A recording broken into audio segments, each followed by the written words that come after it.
और 6-7 दिन 8 दिन सब स्टडी करने के बाद मेरे को यह नहीं समझ आई कि इससे गठिया कैसे ठीक होगा, यह नहीं समझ आया। लेकिन एक बात समझ आ गई, पूरी तसल्ली कर ली एक बात पे, कि अगर मैं ये RGGL के कैप्सूल खाना शुरू करूं, ये मेरे को कोई नुकसान नहीं करेंगे। बस सिर्फ ये चीज समझ आई कि इसका कोई साइड इफेक्ट नहीं होगा। Will talk the question later on. सिर्फ ये बात पे तसल्ली की कि इससे कोई साइड इफेक्ट नहीं होगा, कोई नुकसान नहीं होगा। ये सोच के 14 जनवरी 2002 जो डीएक्सन का सिस्टम है, कंपनी के साथ रजिस्ट्रेशन होती है, फॉर्म भरना पड़ता है, मैंने भी अपना फॉर्म भरा और ये कैप्सूल RGGL खाने शुरू किए। भगवान का नाम लिया सबसे पहले और इस पे विश्वास किया। फेथ कहते हैं विश्वास बहुत जरूरी होता है। बहुत लोग कहते हैं फला डॉक्टर, उस डॉक्टर पे हमको इतना विश्वास है वो मिट्टी की पुड़ी भी देगा तो ठीक हो जाएंगे। विश्वास, इस पे विश्वास किया। और तीसरा, I gave a message to my mind कि मुझे अपाहिज नहीं होना, मुझे ठीक होना है। क्योंकि ये भी मैंने कहीं से सुना था, सीखा था कि अगर इंसान का जिंदगी के प्रति पॉजिटिव एटीट्यूड हो तो 30% प्रॉब्लम उसी से ठीक हो जाती है। और ये एक साइंटिफिक फैक्ट है। जब पॉजिटिव एटीट्यूड होता है, पॉजिटिव थॉट्स होती हैं, हमारे दिमाग में कुछ केमिकल्स रिलीज होते हैं, वो हमारे इम्यून सिस्टम को स्टिमुलेट करते हैं। तो ये 3 काम करके ये कैप्सूल खाने शुरू किए। एंड आई वॉज सरप्राइज्ड कि जब कुछ हफ्तों में, जस्ट ए फ्यू वीक्स, ये मेरे जॉइंट्स काम करने लगे, नॉर्मल चलने लगा। फिर मुझे लगा कि वाकई ये लोगों की जिंदगी बदलती है। उसके बाद इसके बारे में लोगों से बात करनी शुरू की, क्योंकि लगा इसमें बहुत सारे लोगों की प्रॉब्लम हल हो सकते हैं। क्योंकि 30 साल की एलोपैथिक प्रैक्टिस में तो यही लगा था कि अगर डायबिटीज है तो सारी उम्र टीके लगते रहेंगे या गोलियां खाते रहेंगे, उससे शुगर का लेवल तो ठीक रहेगा पर आने वाले टाइम में गुर्दे फेल हो जाएंगे, आने वाले टाइम में आंखें खराब हो जाएंगी, आने वाले टाइम में पैर में नाड़ियों में कोई प्रॉब्लम होगी, किसी के पैर कट भी जाएंगे। किसी को अस्थमा की प्रॉब्लम है तो वो चाहे वो अस्थमा का अटैक हो, टीका लग के ठीक हो जाएगा, लेकिन आने से रुकेगा नहीं। इसमें, इस प्रोडक्ट में ये नजर आया कि शायद प्रॉब्लम जड़ से ठीक हो सकती है। उस समय तो ये था शायद, क्योंकि उस समय मेरे सामने मेरा अपना ही रिजल्ट था और कोई रिजल्ट नहीं था। तो लोगों से मैंने बोलना शुरू किया। पेशेंट तो मेरे पास आते ही थे, क्रॉनिक पेशेंट्स। उनको बोलना शुरू किया कि आपको शुगर है, डायबिटीज है, ये RGGL खाओ। आपको हार्ट की प्रॉब्लम है, RGGL खाओ। गुर्दे की प्रॉब्लम है, RGGL खाओ। चमड़ी की प्रॉब्लम है, RGGL खाओ। गठिया है, RGGL खाओ। कैंसर है, RGGL खाओ। हाई ब्लड प्रेशर है, RGGL खाओ। लो ब्लड प्रेशर है, RGGL खाओ। तो आप समझ सकते हैं कि मेरा बहुत मजाक उड़ाया जाता था, बहुत मजाक उड़ाया जाता था मेरा। बहुत लोग ताने देते थे मेरे को, और कई तो मेरे दोस्त डॉक्टर्स, उन्होंने तो मेरे को ये भी कह दिया कि यार पुराना हम सुनते हैं आदमी सठिया जाता है, पर अभी तो तुम्हारी वो उम्र हुई नहीं, ये कैसी बहकी बहकी बातें करने लग गए कि एक ही प्रोडक्ट सब कुछ ठीक कर सकती है, एक ही दवाई सब कुछ ठीक कर सकती है। तो मैं उनको यही बात बोलता था कि आपके समझने में यही कमी है कि ये दवाई है, ये दवाई नहीं है। सिर्फ ये समझने की जरूरत है कि ये दवाई नहीं है। धीरे धीरे लोगों ने विश्वास करना शुरू किया, क्योंकि कॉन्फिडेंस था, कॉन्फिडेंस से बोलता था, because I had understood this product. विश्वास के साथ बोलता था, कॉन्फिडेंस के साथ बोलता था। धीरे धीरे लोगों ने विश्वास करना शुरू किया, इस्तेमाल करना शुरू किया, लोगों की प्रॉब्लम ठीक होने लगी। उन्होंने और आगे लोगों को बोलना शुरू किया, वो ठीक होते गए, और इस तरह करते करते ये लगभग 3.25 का सफल गुजर गया। और इन 3.25 सालों में जो सेटिस्फेक्शन मिली है, प्रोफेशनल सेटिस्फेक्शन, वो पहले 30 साल में नहीं मिली थी। I am saying this with confidence. अभी जस्ट अबाउट 1.5 months बैक, 1.5 महीना पहले, हरियाणा में एक जगह है असंध, वहां से एक पेशेंट आया मेरे पास, लगभग 41-42 साल का आदमी। उनको क्या प्रॉब्लम थी? पिछले लगभग 12-13 साल से बाईं टांग में खून की नाड़ी ब्लॉक थी। इसको मेडिकल भाषा में बोलते हैं, if the any doctors are here, deep venous thrombosis, DVT, लगभग 11-12 साल से। और उसकी वजह से अल्सर्स हो जाते हैं, वीनस अल्सर्स। उस आदमी को पैर में, टांग में जख्म हो गए 1996 में, 1996। टांग के एक तो लोअर लेग फ्रंट में एक जख्म हुआ और टखने के अंदर की साइड में, बाहर की साइड पे 3 जख्म हो गए। पहले लोकल उसके आसपास के छोटे मोटे डॉक्टरों की ट्रीटमेंट चलती रही, फिर डिस्ट्रिक्ट हॉस्पिटल में गए, रोहतक मेडिकल कॉलेज में गए, ऑल इंडिया इंस्टीट्यूट दिल्ली में आए, पीजीआई चंडीगढ़ में गए। 9 साल तक उन अल्सर्स का ट्रीटमेंट होता रहा, पर वो अल्सर बढ़ता चला गया। और अभी जनवरी में 2 महीने पहले उनको बोला गया था एम्पुटेशन करनी पड़ेगी, टांग काटनी पड़ेगी, और वो कटवाने को तैयार हो गए कि 9 साल से तो देख रहे हैं कोई हल नहीं हो रहा। एम्पुटेशन के लिए तैयार हो गए। फरवरी में उनकी एम्पुटेशन होनी थी। उनके एक रिश्तेदार हैं, पटियाला में रहते, एक डॉक्टर हैं, वो भी मेडिकल ऑफिसर है पंजाब में, मेरे को जानते हैं, दोस्त हैं। उन्होंने उनको बोला कि टांग कटवाने से पहले एक बार आप पटियाला आ जाओ, जस्ट कम वंस। वो मेरे पास आए 1.5 महीना पहले, और जब उनकी जो पट्टियां बंधी हुई थी, जो पट्टियां खोली, जो टांग के नीचे जख्म था लगभग 3-3.5 इंच का, उसमें हड्डी नजर आ रही थी, कोई टिश्यू नहीं था। Tibia was clearly visible, no tissue, बिल्कुल मांस नहीं था उसमें। और टखने की अंदर की साइड में, बाहर की साइड में nerves and tendons are visible, नाड़ियां नजर आ रही थी, कोई टिश्यू नहीं था। जब पट्टी खोली तो वो मेरे से पूछने लगे, वो डॉक्टर, हाँ जी इसका क्या हो सकता है? आई टोल्ड हिम, 1 मिनट रुको। मैं घर गया, पहले जाके अपना कैमरा उठा के लाया, फोटो ली उनकी। वो डॉक्टर साहब नाराज हो गए कि अब मैं तो आपको मरीज देखने के लाया हूं और आप अपनी फोटोग्राफी शुरू कर दी, क्योंकि उनको पता था कि फोटोग्राफी मेरी हॉबी है। क्या आपने फोटोग्राफी शुरू कर दी? मैंने कहा नहीं, ये बात नहीं है, ये बात ये है कि हम कॉन्फिडेंट ये ठीक हो जाएगा, और जब ये ठीक हो जाएगा, चमड़ी बिल्कुल नॉर्मल आ जाएगी और लोगों को बताएंगे ऐसी हालत थी, लोग विश्वास नहीं करेंगे, इसलिए फोटो ली। और उसके बाद उनकी ड्रेसिंग की, ये आरजी का कैप्सूल, ये खोल के इसके 5-6 कैप्सूल, उसके ऊपर पाउडर डाला जख्मों के ऊपर, और उनको खाने के लिए, दोनों कैप्सूल खाने के लिए भी बताया, और उनको बोला कि मेरे को 15 दिन के बाद आके दिखा के जाइएगा, ये रोज इस तरह से ड्रेसिंग करिए, इसके साथ ड्रेसिंग करिए रोज। 15 दिन के बाद वो आए, उनका तीनों जख्मों में टिश्यू लगभग 25% ग्रो हो गया था इन 15 डेज। फिर से ड्रेसिंग की और उनको बोला इसके साथ ड्रेसिंग जारी रखो, no antibiotics, I stopped all antibiotics, only एक सेप्टेलिन टैबलेट होती है ना हिमालय ड्रग कंपनी की, सिर्फ वो दी, सब एंटीबायोटिक सारे बंद करी। He had been taking so many strong antibiotics, वो सब बंद करवा दिए। फिर 15 दिन के बाद बुलाया, आए, और उस 15 दिन के बाद यानी कि 1 महीने में उनका जख्म, ग्रेनुलेशन टिश्यू पूरी तरह भर चुका था, कंप्लीटली, तीनों जख्म कंप्लीटली भर चुका था, और तीनों में साइडों में स्किन ग्रो होनी शुरू हो गई थी। उस दिन वो जो डॉक्टर उनको लेके आए थे, he was very much surprise, क्योंकि उनको अभी गैनोडर्मा के बारे में नहीं पता था, अभी रिसेंटली जुड़े हैं। और डॉक्टर साहब, इतना हेल्दी ग्रेनुलेशन टिश्यू एलोपैथी के 30 साल में नहीं देखा, जो इतना हेल्दी ग्रेनुलेशन टिश्यू था वो। फिर उनको 15 दिन के बाद बुलाया, और अभी पिछले हफ्ते दिखा के गए हैं, तीनों जख्मों में नियरली 20% स्किन भी कवर हो चुकी है, और उनकी टांग में आज सेंसेशन भी वापस आने लगी, एंड ब्लड का फ्लो भी शुरू हो चुका है। ऐसा 30 साल में नहीं देखा था। और उस दिन आदमी रो पड़ा कि सर लगता है अब मेरी टांग बच जाएगी। उसकी भी जिंदगी बदल गई इसकी वजह से। लोगों की जिंदगी बदलती है, इसकी वजह से बदलती है। 5-6 दिन पहले एक आदमी आया मेरे पास, लुधियाना के पास है, गांव से, कोई 1.25 महीने पहले फोन पे बात हुई थी मेरे से, उनको डायबिटीज थी। डोज पूछी, एक डीएक्स के साथ जुड़ा हुआ था आदमी था, क्या डोज देनी है जी, मैंने डोज बता दी।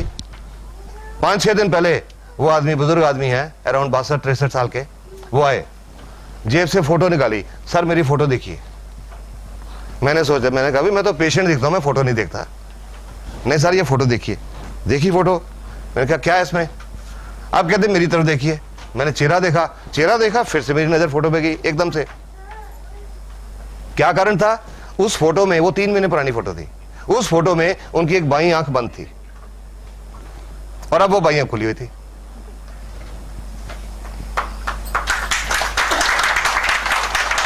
तो मैंने पूछा भाई ये क्या है, क्योंकि मैं तो उस पेशेंट की हिस्ट्री जानता नहीं था, सिर्फ फोन पे बात हुई थी कि जी फलां को शुगर है, कैसे शुरू करें। तो वो बताने लगे, बोलते हैं जी आप एक 3 बहुत मशहूर डॉक्टर हैं आंखों के पंजाब में, दुनिया में मशहूर हैं, उन्होंने तीनों का नाम लेके कहा कि आपकी इस दवाई ने वो तीनों डॉक्टरों को फेल कर दिया। मैं 8 मिनट कि आज से 8 साल पहले एक्सीडेंट हुआ था और एक्सीडेंट में ये आंख की नर्व डैमेज हो गई, रोशनी भी आंख की बहुत कम हो गई, सिर्फ 20% रह गई, और ये पलक ये गिर गई, उठती नहीं थी। तो सब आंखों के डॉक्टर ने बोला कि ये नाड़ी आपकी डेड हो गई है, ये नहीं ठीक हो सकती सारी उम्र। और पौने 2 महीने में उनकी ये पलक खुल गई, उसकी भी जिंदगी बदल गई। गैनोडर्मा से जिंदगी बदलती हैं। These are some recent result तो अब बहुत हैं, पर उसके बावजूद भी अब मैं आपको फ्रैंकली बताऊं, कई लोग अब भी विश्वास नहीं करते। बट हम लोग जो DX से जुड़े हैं, हमको पता इसमें कितनी ताकत है, सो हम लोगों के साथ इंफॉर्मेशन शेयर करते जाते हैं। किसी को अच्छा लगे ठीक, ना अच्छा लगे ठीक। अब ये नमस्कार क्या चीज है, ये सब कुछ कैसे होता है, लेट्स डिस्कस दैट। नहीं है जो कह सके कि मैं 100% स्वस्थ हूं, हर एक को कुछ ना कुछ प्रॉब्लम है, तो इसलिए इसकी हर एक को जरूरत है। आज हर एक स्वस्थ क्यों नहीं है? ये जो खाने पीने में जो प्रॉब्लम्स हैं, नेचर ने, प्रकृति ने ये जो ह्यूमन बॉडी बनाई है, इंसान का शरीर, ये दुनिया का सबसे बढ़िया डॉक्टर है। Human body is the best doctor in the world. दुनिया का सबसे बढ़िया डॉक्टर है ये इंसान का शरीर, क्योंकि नेचर ने इस शरीर के अंदर एक बहुत अद्भुत ताकत रखी हुई है। Natural defence system, immune system, बीमारियों से लड़ने की अंदर की ताकत, रोग प्रतिरोधक शक्ति।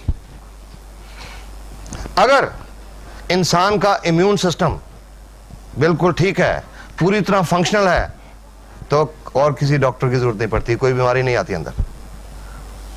इतनी ताकत प्रकृति ने दी हुई है, इंसान का शरीर, इम्यून सिस्टम सब बीमारियों से निपट सकता है।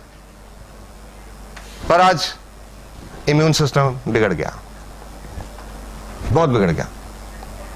क्यों बिगड़ गया? खाने पीने की क्वालिटी बदल गई। Toxins, we are eating toxins, विषैले पदार्थ, खेतों में फर्टिलाइजर, पेस्टिसाइड्स, इंसेक्टिसाइड्स, यूरिया से बना हुआ दूध, दूध के लिए जानवरों को टीके, और ये जो सब केमिकल्स हैं, ये उस खुराक के रास्ते, उस दूध के रास्ते हमारे अंदर जा रहे हैं।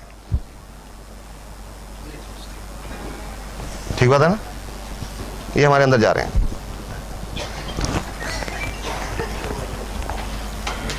मुझे याद है 5-6 महीने पहले पंजाब में एक जगह पे ऐसी मीटिंग चल रही थी, और उस मीटिंग में एक पंजाब किसान यूनियन के एक प्रधान है, प्रेसिडेंट, वो बैठे हुए थे।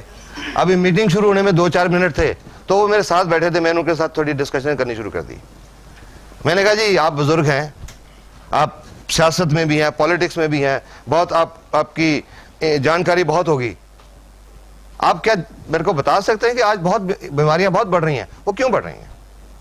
और वो पंजाब किसान यूनियन के प्रेसिडेंट, वो बोलते हैं जी ये जो खेतों में हम जहर डाल रहे हैं, फर्टिलाइजर्स, खादें। तो मैंने कहा आपको इस बात का पता है? कहते हैं हाँ जी पता है।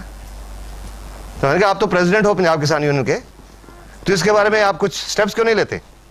और जी मैंने बात की थी, मैंने फलान चीफ मिनिस्टर से बात की थी, फलान चीफ मिनिस्टर से बात की थी, वो सुनते ही नहीं। ये फर्टिलाइजर बनाने की नई नई फैक्ट्रियां लगाते जाते हैं। तो मैंने उनको बोला कि वो फैक्ट्रियां इसलिए लगाते हैं क्योंकि किसान उनको मांग रहा है। जब किसान कहेगा हमने खेतों में यह जहर यूज नहीं करना, तो वो फैक्ट्रियां कहां से लगेंगी? अपने आप बंद हो जाएंगी, बिकॉज डिमांड आ रही है, उससे पैदावार ज्यादा होती है, पैसा ज्यादा आता है। पर अल्टीमेटली वो जो जमीन है उसकी उपजाऊ शक्ति भी खत्म हो जाती है और सेहत तो खराब होती है, उसके बावजूद यूज हो रहे हैं। सॉफ्ट ड्रिंक्स के बारे में आप सब लोगों ने सुना होगा, साल 1.5 साल पहले बहुत रिपोर्ट्स आई थी सॉफ्ट ड्रिंक्स में कितने इंसेक्टिसाइड और कितने पेस्टिसाइड पाए गए। मेरे पास एक रिपोर्ट है, pesticides in soft drinks, hard facts. ये एक मेडिकल जर्नल की रिपोर्ट है, मेडिकल जर्नल, पंजाब का एक मेडिकल जर्नल है, current medical journal, north zone, August 2003। ये डॉक्टर्स की एक रिसर्च रिपोर्ट है।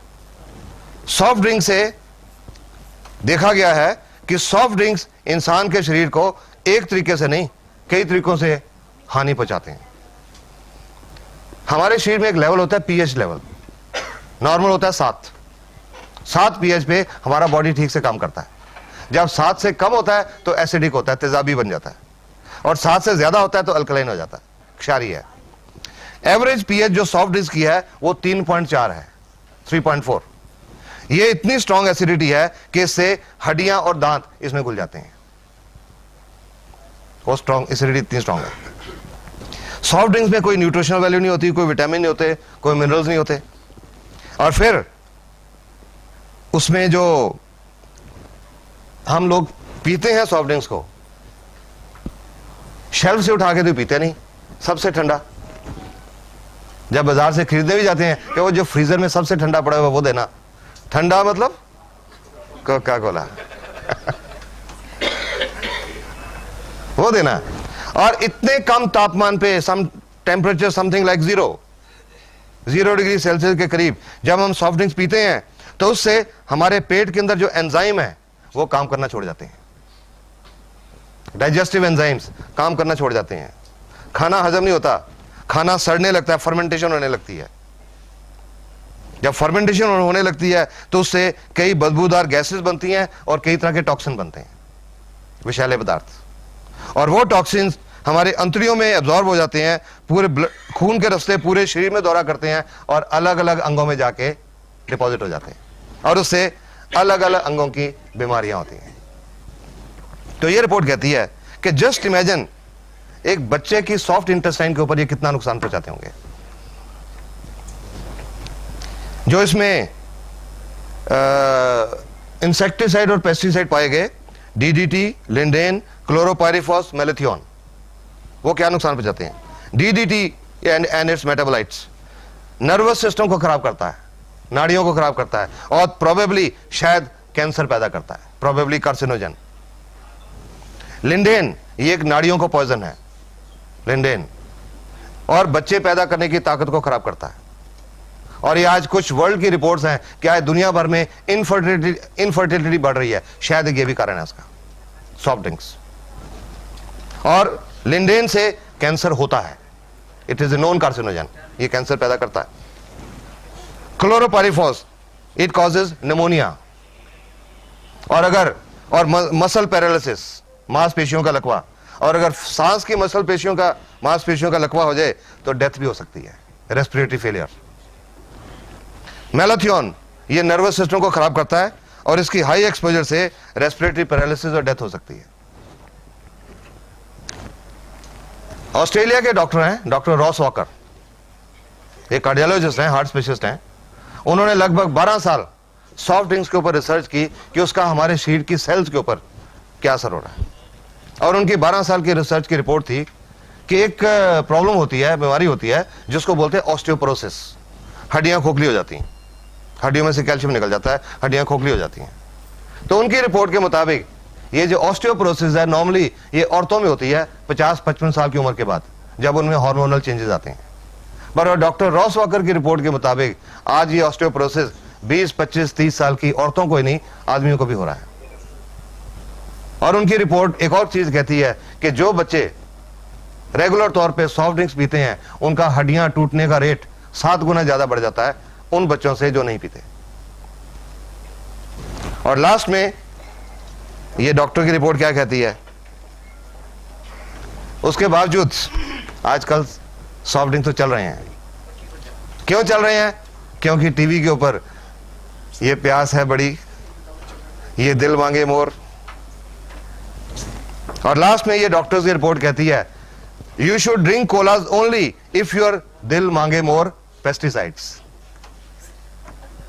ये डॉक्टर्स की रिपोर्ट है, एक मेडिकल जर्नल की report. Number 2004, soft drinks could lead to hard times. Times of India की रिपोर्ट है, पर यह रिपोर्ट टाइम्स ऑफ इंडिया की नहीं है, यह एक अमेरिका के जर्नल की रिपोर्ट है। Washington, a new study published in the American Journal of Preventive Health has found that the consumption of sweetened beverages like soft drinks and fruit drinks, ये जो डब्बों में fruit drinks भी आते हैं वो भी, has grown to such an alarming rate that it has become one of the causes of obesity and diabetes. आज दुनिया की 20% पॉपुलेशन डायबिटीज की मरीज है, ये रिपोर्ट यही कह रही है। What is even more dangerous, according to the researchers, is the fact that soft drinks could become a serious health hazard. पर ये सब कुछ पता होने के बावजूद, अखबारों की रिपोर्ट, टीवी पे बहुत आया, क्या लोगों ने सॉफ्ट ड्रिंक पीने छोड़ दिए? हाँ, फर्क पड़ा, क्योंकि उन्होंने कीमत 10 रुपए से 6 रुपए कर दी। उन्होंने इसीलिए कर दी कि कई लोग पीना ना बंद कर दें, तो लोगों ने अरे अब तो सस्ता हो गया, पी सकते हैं। वी आर हार्मिंग अवरसेल्व्स, हम खुद अपने आप को नुकसान पहुंचा रहे हैं। संडे ट्रिब्यून चंडीगढ़ 20 जून 2004, पैरट्स डाई आफ्टर कंज्यूमिंग जामुन। जामुन खा के बहुत सारे तोते मर गए। जामुन में क्या प्रकृति ने कोई जहर डाला हुआ है कि वो खाने से तोते मर गए? ये मर गए इंसान के लालच की वजह से। ये पंजाब में एक जगह फरीदकोट है, वहां की एक रिपोर्ट है। वहां पे जो जामुन का जो फार्म था, जहां पेड़ थे, जिन लोगों के पास उसका ठेका था वो इंतजार नहीं कर सके, क्योंकि जो प्रकृति ने चीज बनाया कि फल लगेगा, फल पकेगा, उसके बाद उतार के बाजार में पहुंचेगा, पर उसके ठेकेदार वेट नहीं कर सके कि कब फल पकेगा, कब उतारेंगे, कब बाजार जाएगा, कब पैसा आएगा। उन्होंने क्या किया, उन जामुनों के ऊपर कुछ केमिकल स्प्रे कर दिए, केमिकल्स, जल्दी पक जाएं, जल्दी पैसा आ जाए। पर फॉर्चुनेटली वो मार्केट तक पहुंचने से पहले बहुत सारे तोतों ने खा लिए और वो तोते मर गए। इंसान को एक लेसन सिखा के गए कि क्या कर रहे हो आप अपनी सेहत के साथ। We tested your lunch, 10 markets, 3 cities, Mumbai is the worst. Indian Express 13 October 2003, the poisoning of Mumbai. Delhi का बताता हूं, इसमें ऐसा होता है, लेड एक हैवी मेटल होता है। आजकल जो हम फास्ट फूड ये खाने खाते हैं उनमें लेड की मात्रा जो है उसके बारे में बताते हैं। Delhi 2 to 16 times above European standards. Mercury Delhi में नहीं है, दिल्ली की खुराक में मरकरी इस डेट तक नहीं पाया गया था, बॉम्बे पुणे में है। और बैक्टीरिया, कीटाणु, दिल्ली में 3,10,000 से लेकर अनकाउंटेबल इतने किस्म के कीटाणु खुराक में पाए गए, जो लोग रोज खाना खा रहे हैं उसमें पाए गए। और ये जो सब चीजें हमारे अंदर जा रही हैं ये बीमारियां पैदा कर रही हैं। हवा में जो आज प्रदूषण की मात्रा है उससे कितने टॉक्सिन हमारे अंदर जा रहे हैं। आज की हवा में जो पोल्यूशन है उसमें नियरली 8,000 किस्म के केमिकल्स हैं हवा में, जो सांस के रास्ते हमारे अंदर जा रहे हैं। और ये जो सब केमिकल खाने के रास्ते, पानी के रास्ते, हवा के रास्ते हमारे अंदर जा रहे हैं, तो हमारे शरीर में सेल्स होती हैं। सेल्स हर कोई समझता है, कोशिकाएं। जो हमारा शरीर है अरबों खरबों सेल का बना हुआ है। इंसान का जीवन जब शुरू होता है मां के गर्भ में 2 सेल से शुरू होता है, एक आदमी की सेल, एक औरत की सेल। वो दोनों सेल इकट्ठी होती हैं, एक सिंगल सेल बनती है जिसको बोलते हैं जाइगोट। वो सिंगल सेल डिवाइड होती है, 2 बनती हैं। 2 का विभाजन होता है, 4 बनती हैं। 4 का विभाजन होता है 8, फिर 16, 32, 64, 128, 256 सेल्स डिवाइड होती रहती हैं। और जब बच्चा 9 महीने और 7 दिन के बाद पैदा होता है तो उसके शरीर में अरबों खरबों सेल्स होती हैं। ये जो इंसान का शरीर है एक सेल्स की कलेक्शन है, कोशिकाओं की एक कलेक्शन है, और हर सेल अपने आप में एक कंप्लीट फैक्ट्री है। उसके अंदर बिजली का करंट जनरेट होता है और केमिकल जनरेट होते हैं, कंप्लीट फैक्ट्री है। हमारे शरीर में अरबों खरबों फैक्ट्रीज चल रही हैं, और वो अरबों खरबों फैक्ट्रीज आपस में तालमेल में काम कर रही हैं। इंसान जो फैक्ट्री बनाता है उनका पड़ोस की फैक्ट्री से हमेशा झगड़ा रहता है, और ये जो प्रकृति ने ये जो फैक्ट्री बनाई है इसका जवाब कोई नहीं है। I'll just give you one example. मैं इससे क्या what I mean by this?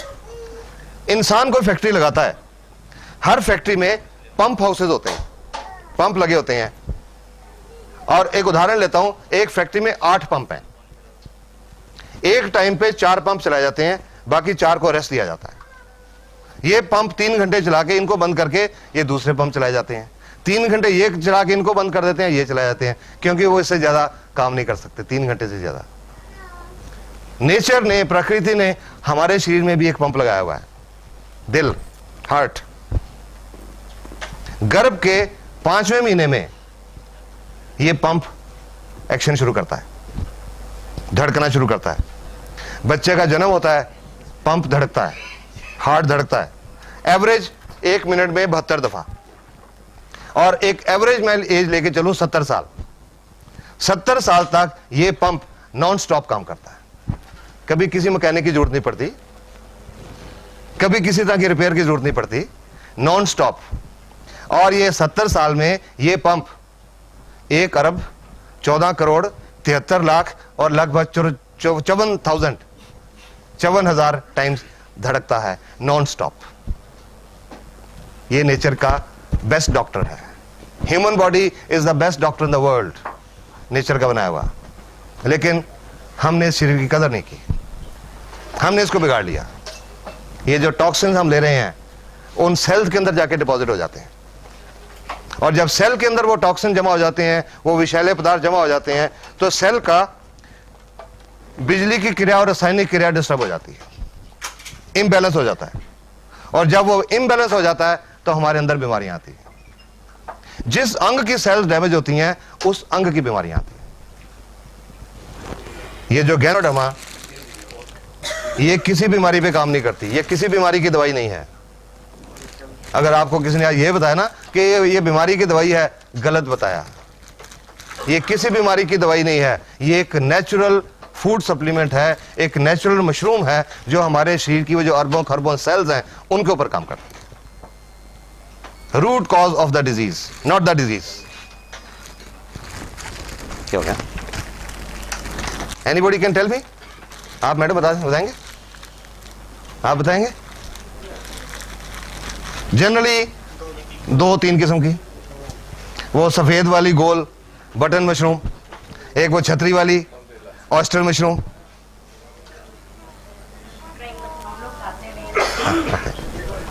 आज से 3.25 साल पहले मैं यही जानता था कि खुम्बी 2 किस्म की होती हैं, पर उस मीटिंग में जाके पता लगा कि खुम्बी दुनिया में 38,000 किस्म की होती हैं।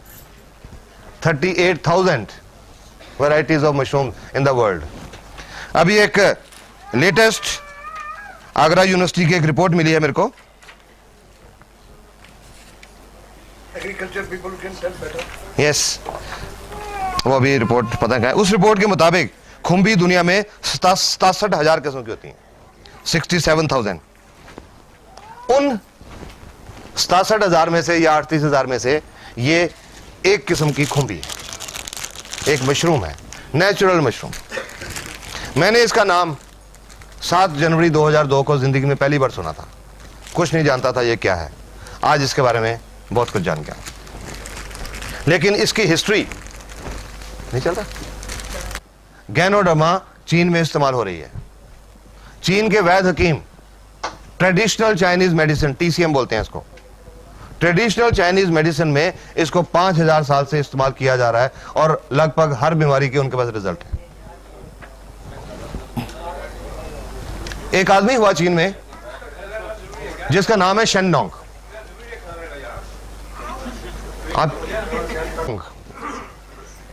शेनडोंग, उन्होंने आज से लगभग 4850 साल पहले जितनी नेचुरल हर्ब्स हैं उनको स्टडी किया, उनकी मेडिसिनल वैल्यू को स्टडी किया, और उन्होंने जो हर्ब्स हैं उनको 3 कैटेगरीज में डिवाइड किया। एक कैटेगरी इंफीरियर, जिसमें दवाई के गुण कम हैं, एक कैटेगरी एवरेज, जिसमें नॉर्मल दवाई के गुण हैं, और एक सुपीरियर, अव्वल दर्जे वाली। और वो सुपीरियर कैटेगरी में इस गैनोडर्मा को नंबर 1 पे रखा गया है, number 1 herb in the superior category. उन्होंने किताब लिखी थी 4846 साल पहले, 2838 बीसी में, शेन नोंग्स हर्बल क्लासिक। उस किताब में इस गैनोडर्मा को एक संजीवनी बूटी का दर्जा दिया गया है। ये उसमें डिस्क्रिप्शन है, a mushroom of longevity and immortality, अमरत्व की बूटी। कई बार लोगों से डिस्कशन हुई मीटिंग में, कई लोगों ने कहा कि डॉक्टर साहब ये कहीं वही तो नहीं जो हनुमान जी लेके आए थे।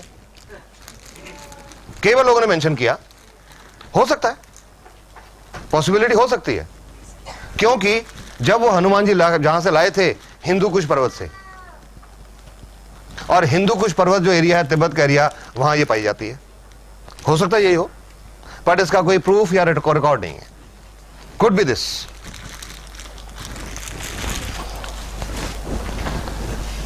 तो वो जो किताब है शेन नोंग्स हर्बल क्लासिक, आज से लगभग 100 साल पहले दुनिया की नजरों में आई, अलग अलग भाषाओं में उसकी ट्रांसलेशन हुई, तो पूरी दुनिया ने गैनोडर्मा के ऊपर रिसर्च करना शुरू किया, और पिछले 30-32 साल से पूरी दुनिया में बहुत सारे medical school, medical universities, medical research institute इसके ऊपर बहुत रिसर्च कर चुके हैं और इसके गुणों को पहचान चुके हैं। गैनोडर्मा में अब तक जो रिसर्च हुई है, 200 से ज्यादा एक्टिव एलिमेंट्स ढूंढे जा चुके हैं, पाए जा चुके हैं। अब ये इंसान तक कैसे पहुंची? नेचर में ये बहुत दुर्लभ जाति की मशरूम है, बहुत दुर्लभ, बहुत घने जंगलों में पाई जाती है। दुनिया के सिर्फ 3-4 countries, China, Japan, Korea, little bit Malaysia, little bit south American countries, वहां पाई जाती है, और उन देशों में बहुत घने जंगलों में पाई जाती है। उन घने जंगलों में टूटे हुए और सूखे हुए पेड़ों के ऊपर पाई जाती है, हर पेड़ के ऊपर नहीं। 2 किस्म के पेड़ होते हैं, प्लम सराटा, प्लम ग्यूरकस, उन 2 पेड़ों के ऊपर पाई जाती है। और ये जो 2 किस्म के पेड़ हैं, प्लम सराटा, ग्यूरकस, हर पेड़ के ऊपर नहीं उगती। अगर 10,000 पेड़ ढूंढे जाएं तो गैनोडर्मा उनमें शायद 2 या 3 के ऊपर मिलती है। और इसमें एक और खासियत होती है, जब ये गैनोडर्मा खुम्बी 90 दिन की होती है, इसमें दवाई वाले गुण तब आते हैं, उससे पहले नहीं होते। जब 100 दिन की होती है, पूरी मैच्योर होती है, दवाई वाले गुण इसमें पूरे भरपूर होते हैं, उसके बाद ये सूखनी शुरू हो जाती है और इसमें दवाई के गुण खत्म हो जाते हैं। तो इन कारणों की वजह से नेचर में इसको ढूंढ पाना बहुत मुश्किल है। अभी पिछले 2-3 साल में मैंने बहुत सारे चाइनीज लिटरेचर पढ़े गैनोडर्मा के कारण, तो उन कई लिटरेचर में पढ़ा मैंने कि पुराने जमानों में लोग जंगलों में भटकते थे इस गैनोडर्मा को ढूंढने के लिए, क्योंकि उनको लोगों का मानना था कि जिस घर में ये गैनोडर्मा होगी उस घर में किसी तरह की कोई प्रॉब्लम नहीं आ सकती, ना हेल्थ की प्रॉब्लम, ना वेल्थ की प्रॉब्लम, ये लोगों का मानना था। इसको लोग इसमें एक स्पिरिचुअल पावर मानते हैं, आम आदमी तक नहीं पहुंच सकती। पर ये एक आदमी हुए, ये फोटो देख रहे हैं, doctor Lim Sojan, I will show you here. Lim सोजन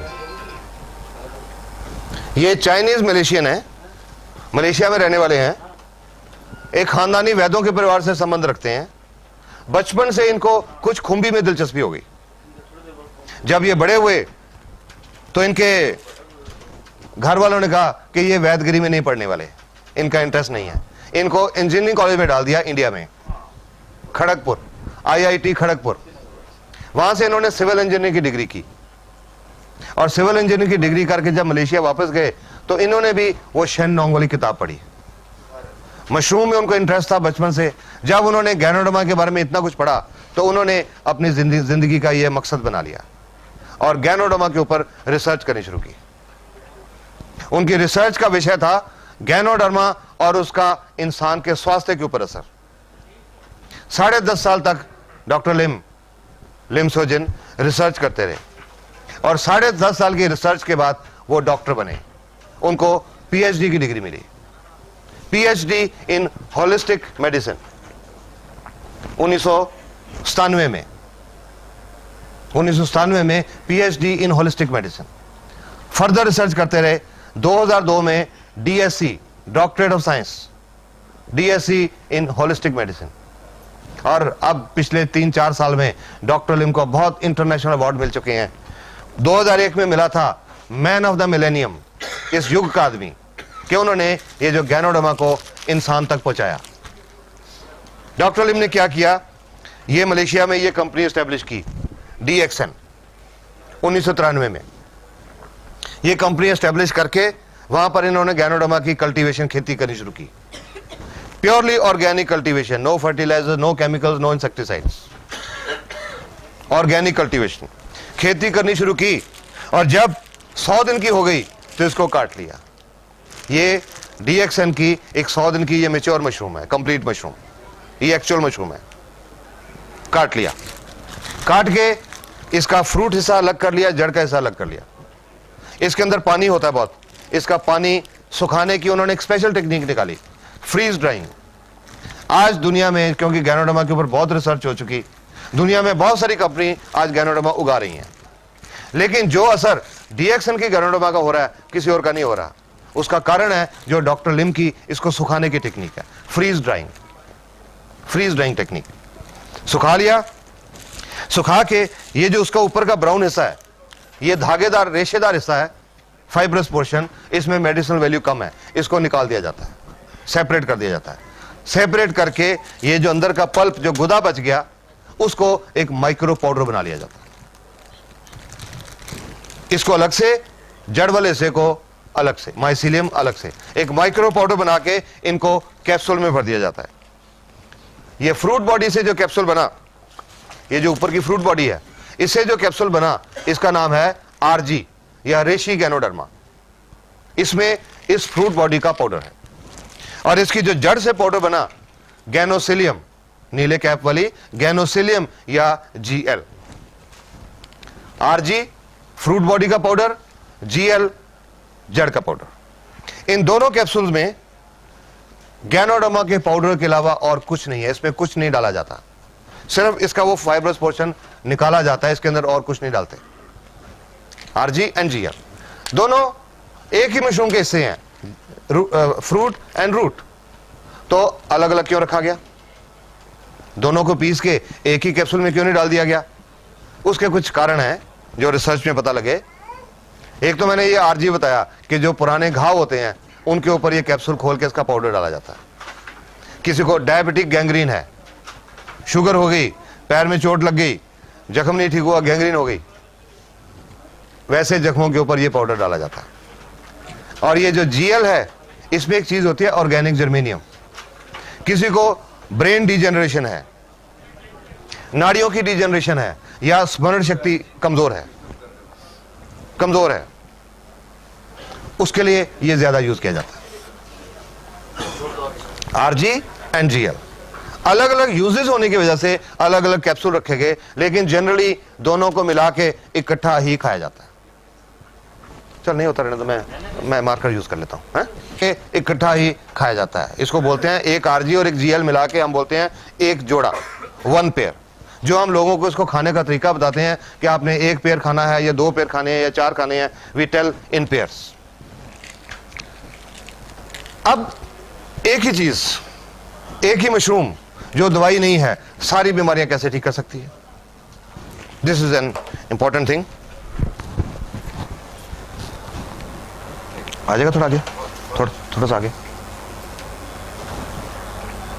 हाँ चल।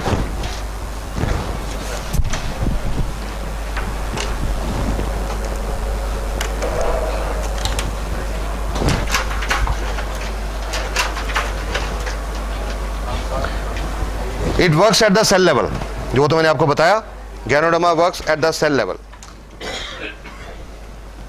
It is not disease or organ specific, किसी बीमारी या किसी अंग के लिए स्पेसिफिक नहीं है। हाँ थोड़ी जगह दीजिए मेरे को।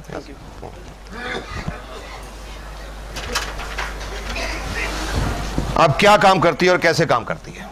How does ganoderma work?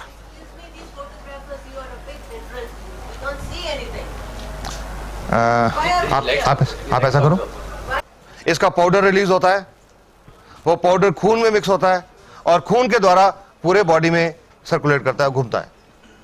और खून जो हमारा है, हमारे शरीर की जो अरबों खरबों सेल हैं, एक एक सेल तक खून पहुंचता है, क्योंकि सेल को खुराक मिलती है खून से, सेल को ऑक्सीजन मिलती है खून से, तो वो खून एक एक सेल तक पहुंचता है।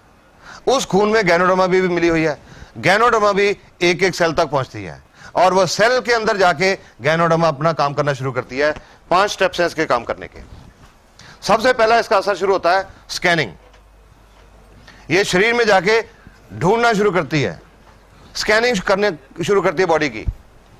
आपने स्कैनिंग के बारे में जानते होंगे, किसी का पेट दुखता है, डॉक्टर साहब के पास जाते हैं कि डॉक्टर साहब पेट दर्द होता है, डॉक्टर साहब दवाई लिख के देते हैं, 5 दिन खाओ। मरीज ने 5 दिन दवाई खाई, वापस आ गया कि डॉक्टर साहब दर्द ठीक नहीं हुआ, डॉक्टर साहब ने दोबारा चेक करके और एक और दवाई लिख दी, 5 दिन ये खाओ। फिर 5 दिन के बाद मरीज वापस आ गया कि डॉक्टर साहब दर्द तो ठीक नहीं हुआ। तो डॉक्टर साहब कहते हैं भाई आपकी बीमारी समझ नहीं आ रही, ऐसा करो स्कैन करा के लाओ, अल्ट्रासाउंड स्कैन, पेट का अल्ट्रासाउंड करा के लाओ, हम ढूंढें कि बीमारी क्या है। कोई मरीज बेहोश हो जाता है, अस्पताल में डॉक्टर के पास लेके जाते हैं, डॉक्टर साहब को बीमारी समझ नहीं आती, तो मरीज के रिश्तेदार को क्या बोलते हैं?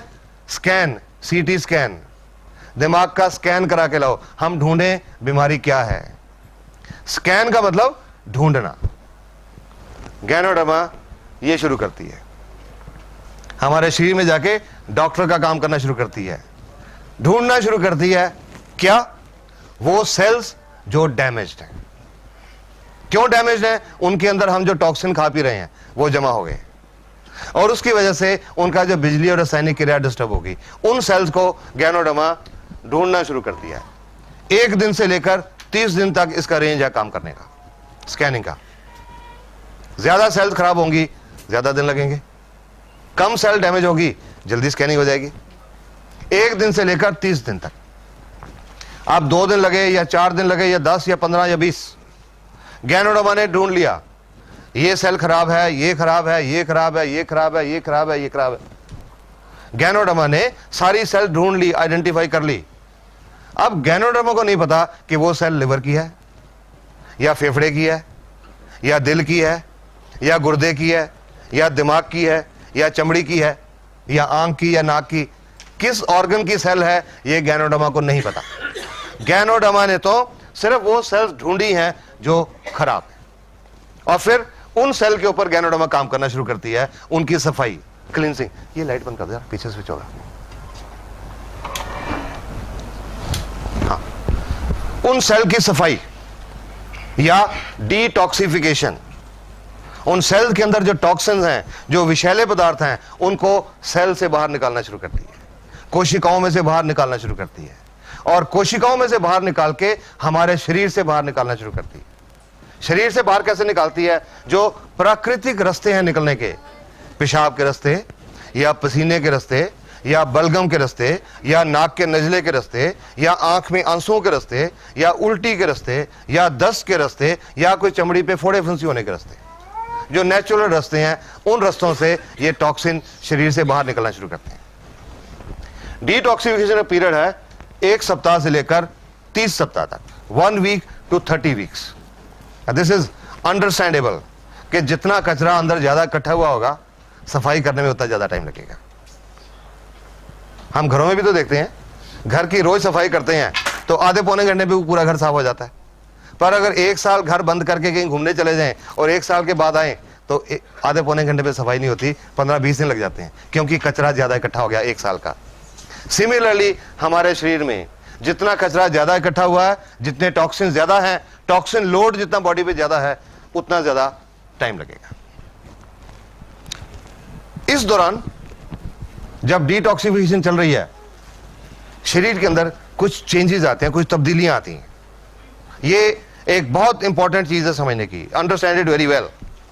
नहीं तो जो लोग ये समझते नहीं, गैनोडर्मा खाना शुरू करते हैं, 15 दिन के बाद छोड़ देते हैं, अरे मेरे को तो रिएक्शन हो गया, मैंने तो छोड़ दी। हुआ था, मैंने 1 महीना खाई, मेरे को तो रिएक्शन हो गया, मैंने तो छोड़ दी। ये बहुत जरूरी बात समझने की है। गैनोडर्मा का कोई रिएक्शन नहीं होता, इसका कोई साइड इफेक्ट नहीं है, कोई नुकसानदायक इफेक्ट नहीं है, no harmful effect. I can say that with confidence today.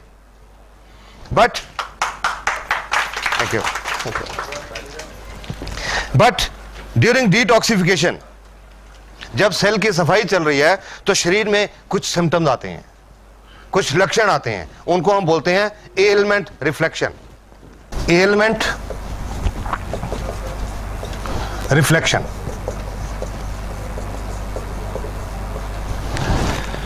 जो शरीर के अंदर बीमारी है, जो एलिमेंट है, वो किसी रूप में बाहर आती है, किसी रूप में रिफ्लेक्ट करती है। Element reflection. कुछ उदाहरण बताता हूं आपको। किसी का लिवर खराब है, जिगर खराब है, जब गैनोडर्मा लिवर की सेल के ऊपर, जिगर की सेल के ऊपर काम करना शुरू करती है, उनकी सफाई शुरू करती है, आंखें लाल हो जाती हैं। आज कई बार देख चुका ऐसे, अजी क्या दे दिया आपने, मेरी तो देखो आंखें खराब हो गई। शुरू में मेरे माताजी ने भी मेरे को यह कहा था। जब मैं ठीक हुआ तो मैंने अपने मम्मी डैडी को, बीमारी नहीं, just as a health tonic खिलाना शुरू किया।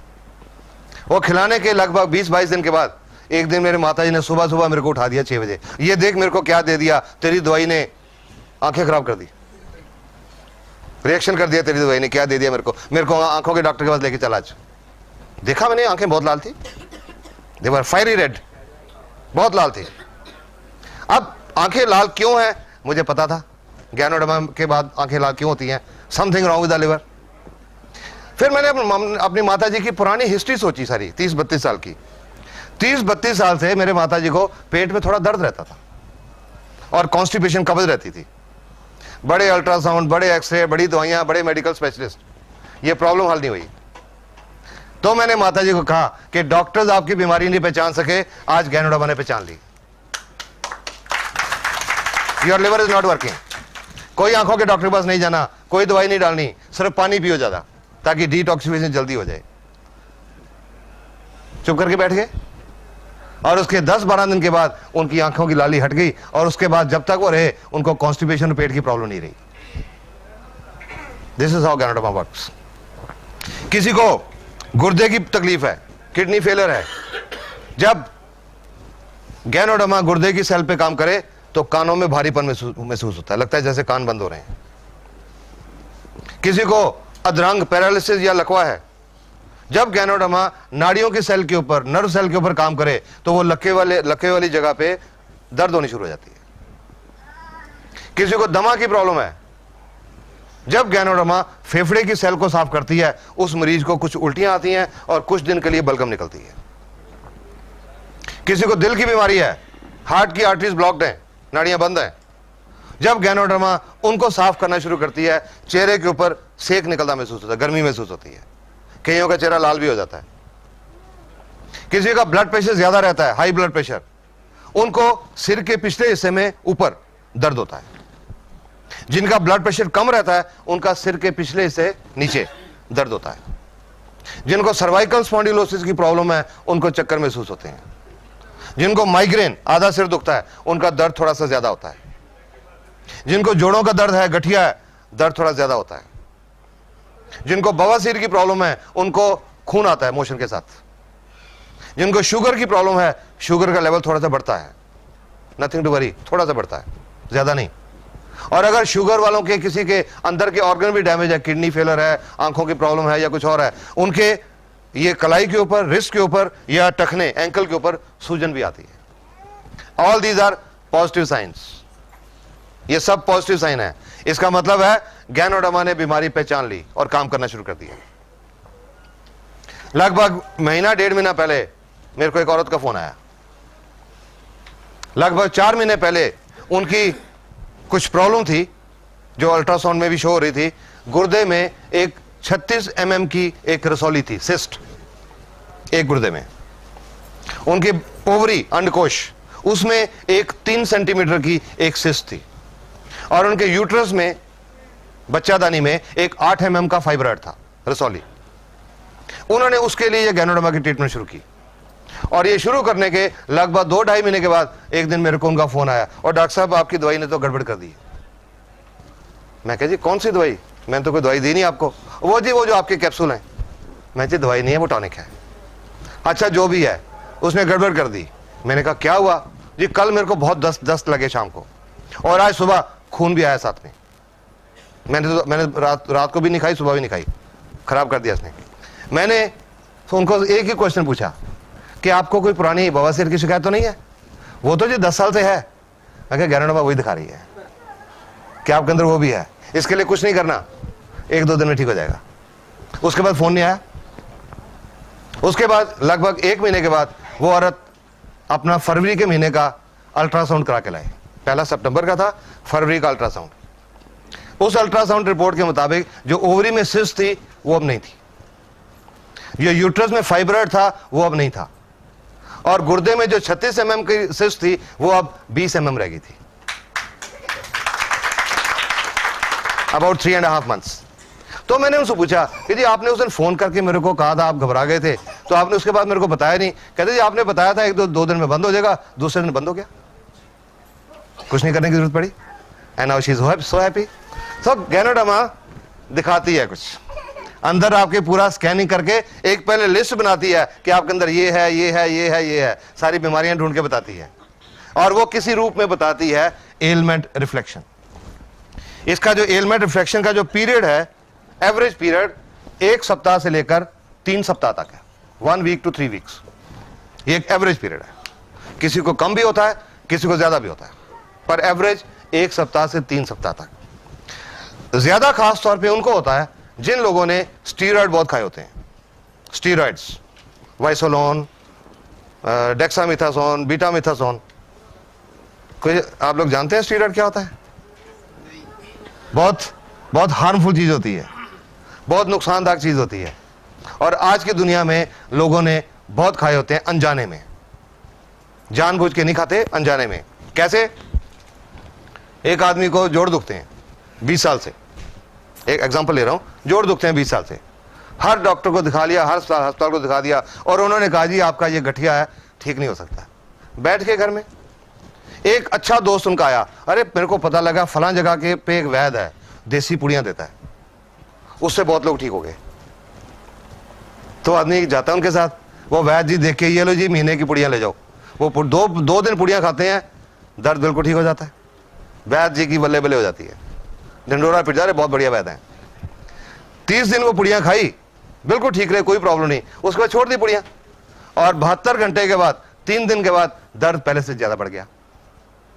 फिर वापस गए वैद्य जी के पास, उन्होंने फिर महीने की पुड़ियां दी, महीना ठीक रहे। जब छोड़ी 3 दिन के बाद फिर दर्द बढ़ गया, फिर पुड़ियां ली, और वो पुड़ियां फिर चलती रही। और अंत में क्या हुआ?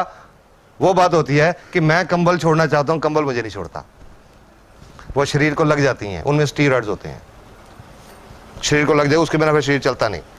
और ये जो स्टीरॉयड हैं ये सफेद मोतियां पैदा करते हैं, कैटरेक्ट, पेट में अल्सर पैदा करते हैं, और गुर्दे फेल हो रहे हैं। जब से अब गैनोडर्मा का काम शुरू किया, मेरे पास किडनी फेलियर के बहुत पेशेंट आ रहे हैं, और मैं समझता हूं, और उनकी मैं हिस्ट्री में गया तो मुझे लगा उनसे ज्यादातर लोगों ने कुछ देसी पुड़ियां खाई हुई थी, गुर्दे फेल हो जाते हैं। तो जिन्होंने ये स्टीरॉयड खाए होते हैं उनका एलमेंट रिफ्लेक्शन पीरियड थोड़ा ज्यादा हो जाता है, पर ठीक हो जाते हैं। हर एक को शुरू में मैं यही राय देता हूं, किसी को गैनोडर्मा की ट्रीटमेंट जब शुरू करें तो जिससे भी आप ले रहे हैं उससे ये पूछिए कि मेरे को ये प्रॉब्लम है, ये बीमारी है, मेरे को क्या निशानी आएंगी, सो दैट आप उसके लिए मेंटली प्रिपेयर्ड हो। कई लोग मेरे को ये भी कहते हैं जी उनको बता दिया पहले कि गठिया है, आपको दर्द बढ़ेगा, तो वो तो लेगा ही नहीं हमसे।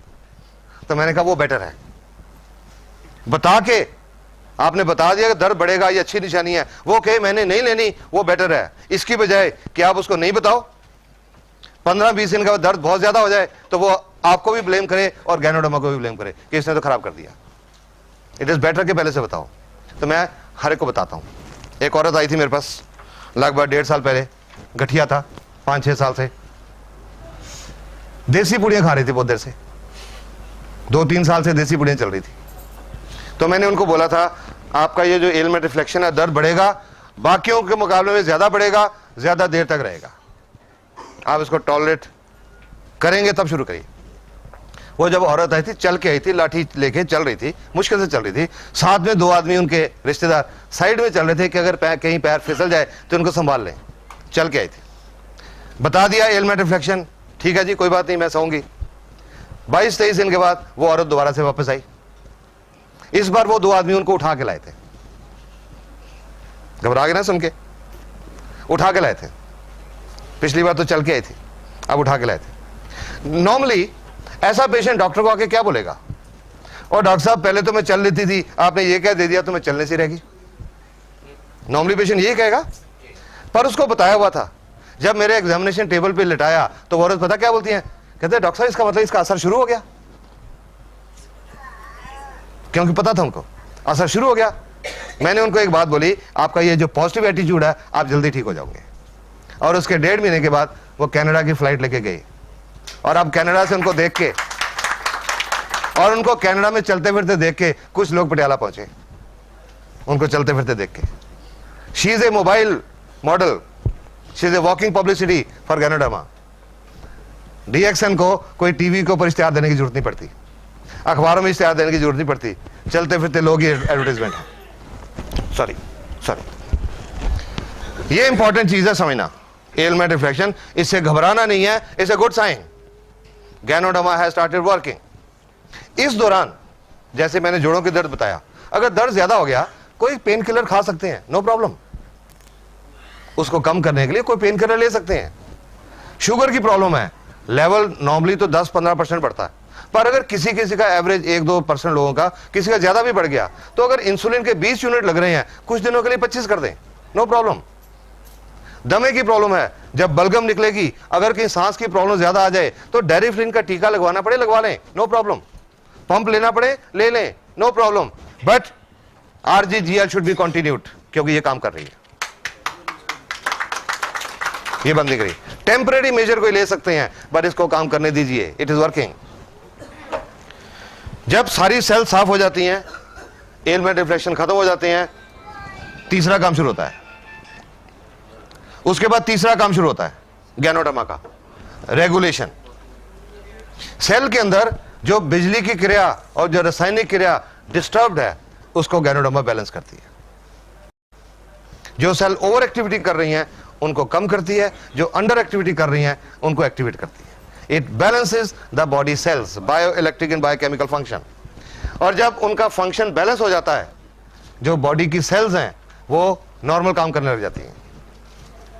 जब सेल नॉर्मल काम करने लग जाती हैं, स्कैनिंग होकर सेल ढूंढ ली गई, उसके अंदर जो टॉक्सिन्स है, हार्मफुल मटेरियल्स, केमिकल्स, वो साफ कर दिए गए, सेल की फंक्शनिंग बैलेंस हो गई, सेल नॉर्मल हो गई, नॉर्मल फंक्शन करना शुरू कर दिया, तो जिस ऑर्गन की वो सेल हैं उस ऑर्गन की बीमारी ठीक होनी शुरू हो जाती है। चाहे वो लिवर की सेल है, चाहे वो दिल की सेल है, चाहे गुर्दे की है, चाहे पेट की है, चाहे आंख की है, चाहे चमड़ी की है, उस अंग की बीमारी ठीक होनी शुरू हो जाती है। चौथा काम शुरू होता है building phase, reconstruction of the damage cells. जब सेल ने नॉर्मल काम करना शुरू कर दिया तो सेल्फ रिपेयर स्टार्ट होती है, सेल अपने आप को रिपेयर करना शुरू करती है, रिकंस्ट्रक्शन। और उसके बाद रीजेनरेशन। जो सेल्स हमारे शरीर में सोई पड़ी हैं, सुस्त पड़ी हैं, not working up to the mark, उनको गैनोडर्मा एक्टिवेट करती है, रीजेनरेट करती है, पुनरुत्पत्ति करती है। और ये जब 5 प्रोसेस पूरी हो जाती हैं, 100% हमारे शरीर की सेल नॉर्मल हो जाती हैं, जो नेचुरल वे में काम करने लग जाती हैं। और जब 100% नॉर्मल हो जाती हैं, काम करने लग जाती हैं, तो हमारे शरीर का सोया हुआ डॉक्टर जाग पड़ता है। Immune system becomes functional, fully functional. और जब वो इम्यून सिस्टम फंक्शनल होता है, सोया हुआ डॉक्टर जाग जाता है और वो अंदर का डॉक्टर बीमारियां ठीक करता है। Because human body is the best doctor in the world. Ganoderma किसी बीमारी को ठीक नहीं करती, ये किसी बीमारी की दवाई नहीं है, ये तो हमारे अंदर के सोए हुए डॉक्टर को जगाने का एक टॉनिक है। It is a health tonic, not a medicine. हमारे शरीर के बिगड़े हुए सिस्टम को ठीक करती है, बीमारियां अपने आप ठीक हो जाती हैं। हर चीज का एक रेंज है। स्कैनिंग 1 दिन से लेकर 30 दिन तक। कितना टाइम लगेगा डिपेंड करेगा कितनी सेल खराब है। डिटॉक्सिफिकेशन 1 सप्ताह से 30 सप्ताह, टॉक्सिन लोड कितना बॉडी में, बैलेंस करने को 1 महीने से 12 महीने, डिपेंड करेगा बैलेंस कितना बिगड़ा हुआ है। रिकंस्ट्रक्शन 6 महीने से 24 महीने, पुनर्निर्माण 6 महीने से 24 महीने। I'll give you a layman's example, probably you will understand. बारिश आती है, जब कोई कच्ची दीवार है, दीवार गिर जाती है, अगर दीवार का सिर्फ 2 फुट का हिस्सा गिरा तो उसको दोबारा बनाने में शायद 2-3 घंटे लगेंगे, पर अगर बारिश ज्यादा पूरी दीवार गिर गई तो बनाने में ज्यादा टाइम लगेगा, पुनर्निर्माण ज्यादा टाइम लगेगा। 6 महीने से 24 महीने तक डिपेंड करता है रिकंस्ट्रक्शन कितनी करने की जरूरत है, पुनर्निर्माण कितना करने की जरूरत है, एंड रीजनरेशन 1 साल से 3 साल तक कि हमारा सिस्टम शरीर का कितना बिगड़ा हुआ है, उसको बैलेंस करने में गैनोडर्मा को कितना टाइम लगेगा। किसी पेशेंट के लिए गैनोडर्मा की ट्रीटमेंट का कोई फिक्स पीरियड नहीं होता। हम किसी को यह नहीं बता सकते कि आपको दमा है आपको 6 महीने लगेंगे, आपको हार्ट प्रॉब्लम है आपको 8 महीने लगेंगे, आपको शुगर है आपको साल लगेगा, किसी को नहीं बता सकते। हर एक बॉडी अलग अलग तरीके से काम करता है। एक दमे का मरीज 18 दिन में ठीक हो गया था, 22 साल से दमा था, 18 दिन में पूरा ठीक हो गया था, मैं हैरान हो गया देख के। और एक और दमे की पेशेंट आई थी मेरे पास, 4 साल से दमा था, उनको 7 महीने लगे थे। बॉडी कैसे रिस्पॉन्ड करता है, हर चीज के प्रति हमारे शरीर का रिस्पॉन्स क्या है, उस पर डिपेंड करेगा कि टाइम कितना लगता है। एवरेज जो पीरियड है ज्यादातर बीमारियों का, आप 3 साल का जो एक्सपीरियंस है, 6-7 हजार जो पेशेंट देख चुका हूं, मेरा जो एक्सपीरियंस है ज्यादातर बीमारियों के लिए 6 महीने से 12 महीने का टाइम लगता है। ज्यादातर 60 to 70% 6 महीने से 12 महीने में ठीक हो जाती है। किसी को ज्यादा भी लगता है, किसी को कम भी लगता है। पेड़ होते हैं प्लम सराटा, प्लम ग्योरकस एग्जांपल है, I will just tell you. ये डीएक्सन की मैगजीन आती है। हर आदमी जब डीएक्सन को ज्वाइन करता है उसका फॉर्म भरा जाता है, एक उसको बैग मिलता है, बैग के अंदर एक फॉर्म होता है जिसको बोलते हैं testimonial form. DXN is so confident अपनी प्रोडक्ट के बारे में, इनको यकीन है ठीक हो जाएंगे, तो वो टेस्टिमोनियल फॉर्म है कि जब आप ठीक हो जाएं आप ये फॉर्म भर के भेजिएगा कि आपका नाम क्या है, उम्र कितनी है, एड्रेस क्या है, आपको क्या तकलीफ थी, कब गैनोडर्मा खानी शुरू की, क्या डोज खाई, अब कैसे हैं। तो वो लोग अपने लेटर भेजते हैं, वो इस मैगजीन में पब्लिश होता है, वो रिपोर्ट यहाँ पब्लिश होती है। ये एक दुबई की रिपोर्ट है। ये औरत को 30 साल से शुगर की बीमारी थी, इंसुलिन के टीके लगते थे, 7वें महीने में जाके शुगर का लेवल कम आना शुरू हुआ और 16 महीने के बाद शुगर ठीक हो गई, इंसुलिन के टीके लगने बंद हो गए। अगर कहीं इस औरत ने 6 महीने में फैसला कर लिया होता कि मेरे को तो 6 महीने हो गए ये कैप्सूल खाते हुए, मेरी तो शुगर नहीं ठीक हो रही, मैंने नहीं खानी, आज भी इंसुलिन के टीके लगते होते। 16 महीने लगे। इनकी एक बेटी है, उनको 20 साल से शुगर थी, उन्होंने भी ये खाना शुरू किया, 5 महीने में उनकी सब दवाइयां छूट गई, 5 महीने में शुगर ठीक हो गई। एक को 16 महीने लगे, एक को 5 महीने, दोनों ठीक हो गए। पर यह फर्क क्यों? किसका सिस्टम कितना बिगड़ा हुआ था, कितनी रिपेयर की जरूरत थी बॉडी में। अलग अलग टाइम लगता है हर पेशेंट को। आज तो जब भी मेरे को कोई पेशेंट पूछता है कि जी मेरे को फला बीमारी है, मेरे को गैनोडर्मा कितनी देर खानी पड़ेगी, मेरा एक ही जवाब होता है, जब तक ठीक नहीं हो जाते। चाहे 4 महीने लगते हैं, चाहे 6 महीने लगते हैं, चाहे 2 साल लगते हैं, चाहे 4 साल लगते हैं, जब सिस्टम ठीक हो जाएगा प्रॉब्लम ठीक हो जाएगी। Have it with confidence, but this I can tell you with confidence, Ganoderma works, it works wonderfully. बहुत कुछ देख चुका हूं, ऐसे लोगों को देख चुका हूं जिन्होंने जीने की उम्मीद छोड़ दी थी। जलंधर के पास एक गांव है, वहां से दिसंबर में एक पेशेंट नहीं, एक पेशेंट का बेटा आया मेरे पास 11 दिसंबर को अपनी माताजी की रिपोर्ट लेके। उनको 10 दिसंबर को उनको माताजी को ओसवाल कैंसर अस्पताल से डिस्चार्ज किया गया था, ये कह के कि घर ले जाओ सेवा करो, कुछ दिनों के मेहमान हैं। क्या हिस्ट्री थी उनकी? उनको ओवरी का कैंसर था, अंडकोश, 1990 में हुआ था। ऑपरेशन हो गया, कीमोथेरेपी हो गई, रेडियोथेरेपी, बिजलियां लग गई, ठीक हो गए। 12 12.5 साल बिल्कुल ठीक गुजर गए, नो प्रॉब्लम्स। पर 2003 में उस कैंसर की जड़ें फिर बढ़ने लगी, मेटास्टेसिस, 12 साल के बाद जड़ें बढ़ने लगी, अंतड़ी में आ गया, लिवर में आ गया, खाने की नली में आ गया, और उनके खाने की नली कंप्लीटली ब्लॉक्ड हो गई। ओसवाल अस्पताल में 2 महीने दाखिल रहे, कीमोथेरेपी हो गई, बिजलियां लग गई। वो जो ट्यूब होती है रबड़ की खाना देने के लिए, सिरिंज से जो दूध पिलाते हैं, वो ट्यूब लगा दी गई और 10 दिसंबर को डिस्चार्ज किया गया, घर ले जाओ, सेवा करो। वो पूछता है जी आपकी गैनोडर्मा कुछ करेगी? मैंने कहा जी इनका तो बहुत बड़ा हुआ है, आई डोंट थिंक कुछ हो सकता है, पर आप फिर भी उनको दो कि एक टॉनिक है, उनके पास जितने दिन बचे हैं वो ठीक ठाक गुजरने हैं, दर्द थोड़ी कम हो जाए। कैंसर के पेशेंट का जो अंत होता है बहुत दर्दनाक होता है कि रोज के 3-3, 4-4 टीके लगाने पड़ते हैं, शायद वो कम हो जाए। शुरू किया उन्होंने लगभग 1-1.25 महीने के बाद। उससे पहले एक बार जलंधर में गया था, वो औरत दिखाने भी आई थी, मिली थी मेरे को। बिल्कुल स्केलेटन थी, ढांचा हड्डियों का, ट्यूब लगी, उसके थ्रू सिरिंज के रास्ते दूध वूध पीते थे। अगर पानी का एक आधा चम्मच भी लेने की कोशिश करती थी मुंह से, बाहर आ जाता था।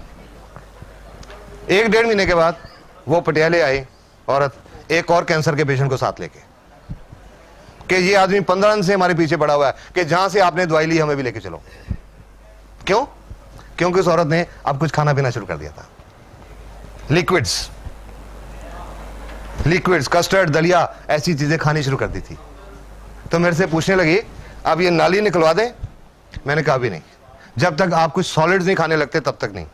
एंड आई एडवाइज देम कि रोटी लेके छोटे छोटे टुकड़े करके दाल में भिगो के 1-1, 2-2 चम्मच खाने की कोशिश करो। जनवरी की बात है, 11 फरवरी को उनके बेटे का फोन आया, सर कल मम्मी ने साग और रोटी खाई।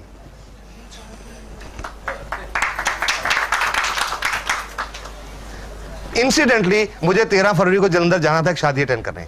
I felt so happy. मैंने उसको कहा अपने गांव का रास्ता बताओ, मैं तुम्हारे गांव में आना चाहता हूं। और उनके गांव में गया। उस औरत की एक सिस्टर कनाडा से आई थी लास्ट टाइम उनको मिलने के लिए। उनकी एक ननद न्यूयॉर्क से आई थी उनको लास्ट टाइम मिलने के लिए। और अब वो देख रहे हैं, अब तो गुरपाल कौर शहर में घूम रही हैं। उन्होंने उस गुरुद्वारे में एक अखंड पाठ कराया। 27 फरवरी को बुलाया गया मेरे को, और जो रिस्पेक्ट मिली वो पहले 30 साल के मेडिकल करियर में नहीं मिली थी। Just because of this service की वजह से। वही आदमी हूं, वही डॉक्टर हूं जो आज से 3-3.25 साल पहले था, वही MBBS डॉक्टर। फर्क क्या है, आज एक गैनोडर्मा की साथ में जुड़ गई और इसको अच्छी तरह समझा, लोगों को बताया। वो मैंने सिर्फ वही किया और कुछ नहीं किया।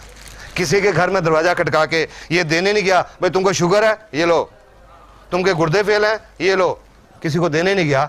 इंफॉर्मेशन देता रहा, जिसको अच्छा लगा अपनाया, विश्वास किया अपनाया, और कई लोगों की जिंदगी बदलती चली गई।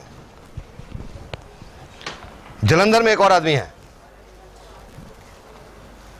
उनको सितंबर 2002 में ओसवाल कैंसर अस्पताल ने बोला था 2-3 महीने के मेहमान, और आज 2.5 साल हो चुके हैं। वो कैप्टन राजेंद्र सिंह एक हेल्दी लाइफ जी रहे हैं। No cancer now. Repeatedly Oswal अस्पताल उनको रिपोर्ट दे चुका है आपके अंदर कैंसर नहीं है, and he is living a healthy life.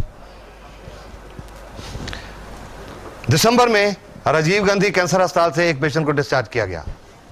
Patiala में रहते हैं वो, ब्रेन ट्यूमर। वो आदमी सेमी कॉन्शियस था, मिडिल एज आदमी, अराउंड 60-62 साल, सेमी कॉन्शियस, बिस्तर पे पड़े हैं, कुछ खाना पीना नहीं, चम्मच से थोड़ा बहुत खिला दिया, जो पेशाब वगैरह सब बिस्तर के ऊपर, कोई होश नहीं। उनके बेटों को बताया भगवान का नाम लेके ट्राई करो, और आज वो आदमी सुबह शाम मंदिर जाते हैं। राजीव गांधी कैंसर अस्पताल में बोला था कुछ दिनों के मेहमान हैं, अभी 3.5 महीने हो चुके हैं, वो मंदिर जाते हैं और घर के सारे काम करते हैं। This is what Ganoderma is doing. You got to understand it, you got to understand ganoderma.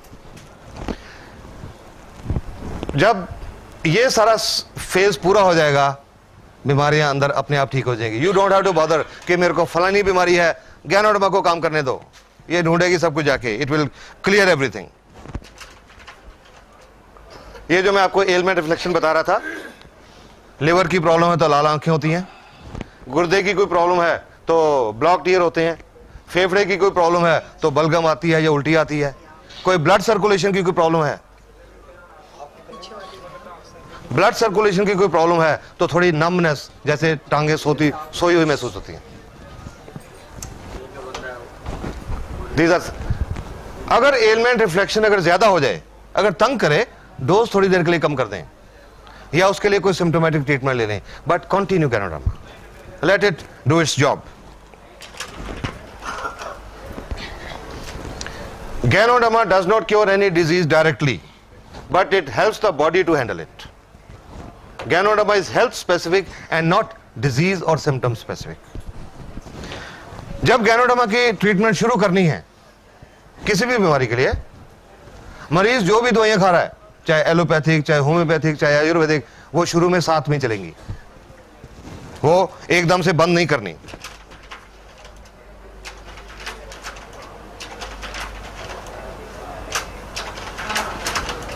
वो एकदम से बंद नहीं करनी। जब स्कैनिंग हो जाएगी, जब डिटॉक्सिफिकेशन हो जाएगी, जब सेल्स बैलेंस हो जाएंगी, बीमारी की जड़ ठीक हो जाएगी, तब बीमारी ठीक होने लगेगी, उस समय वो दवाइयां बंद होनी शुरू होंगी।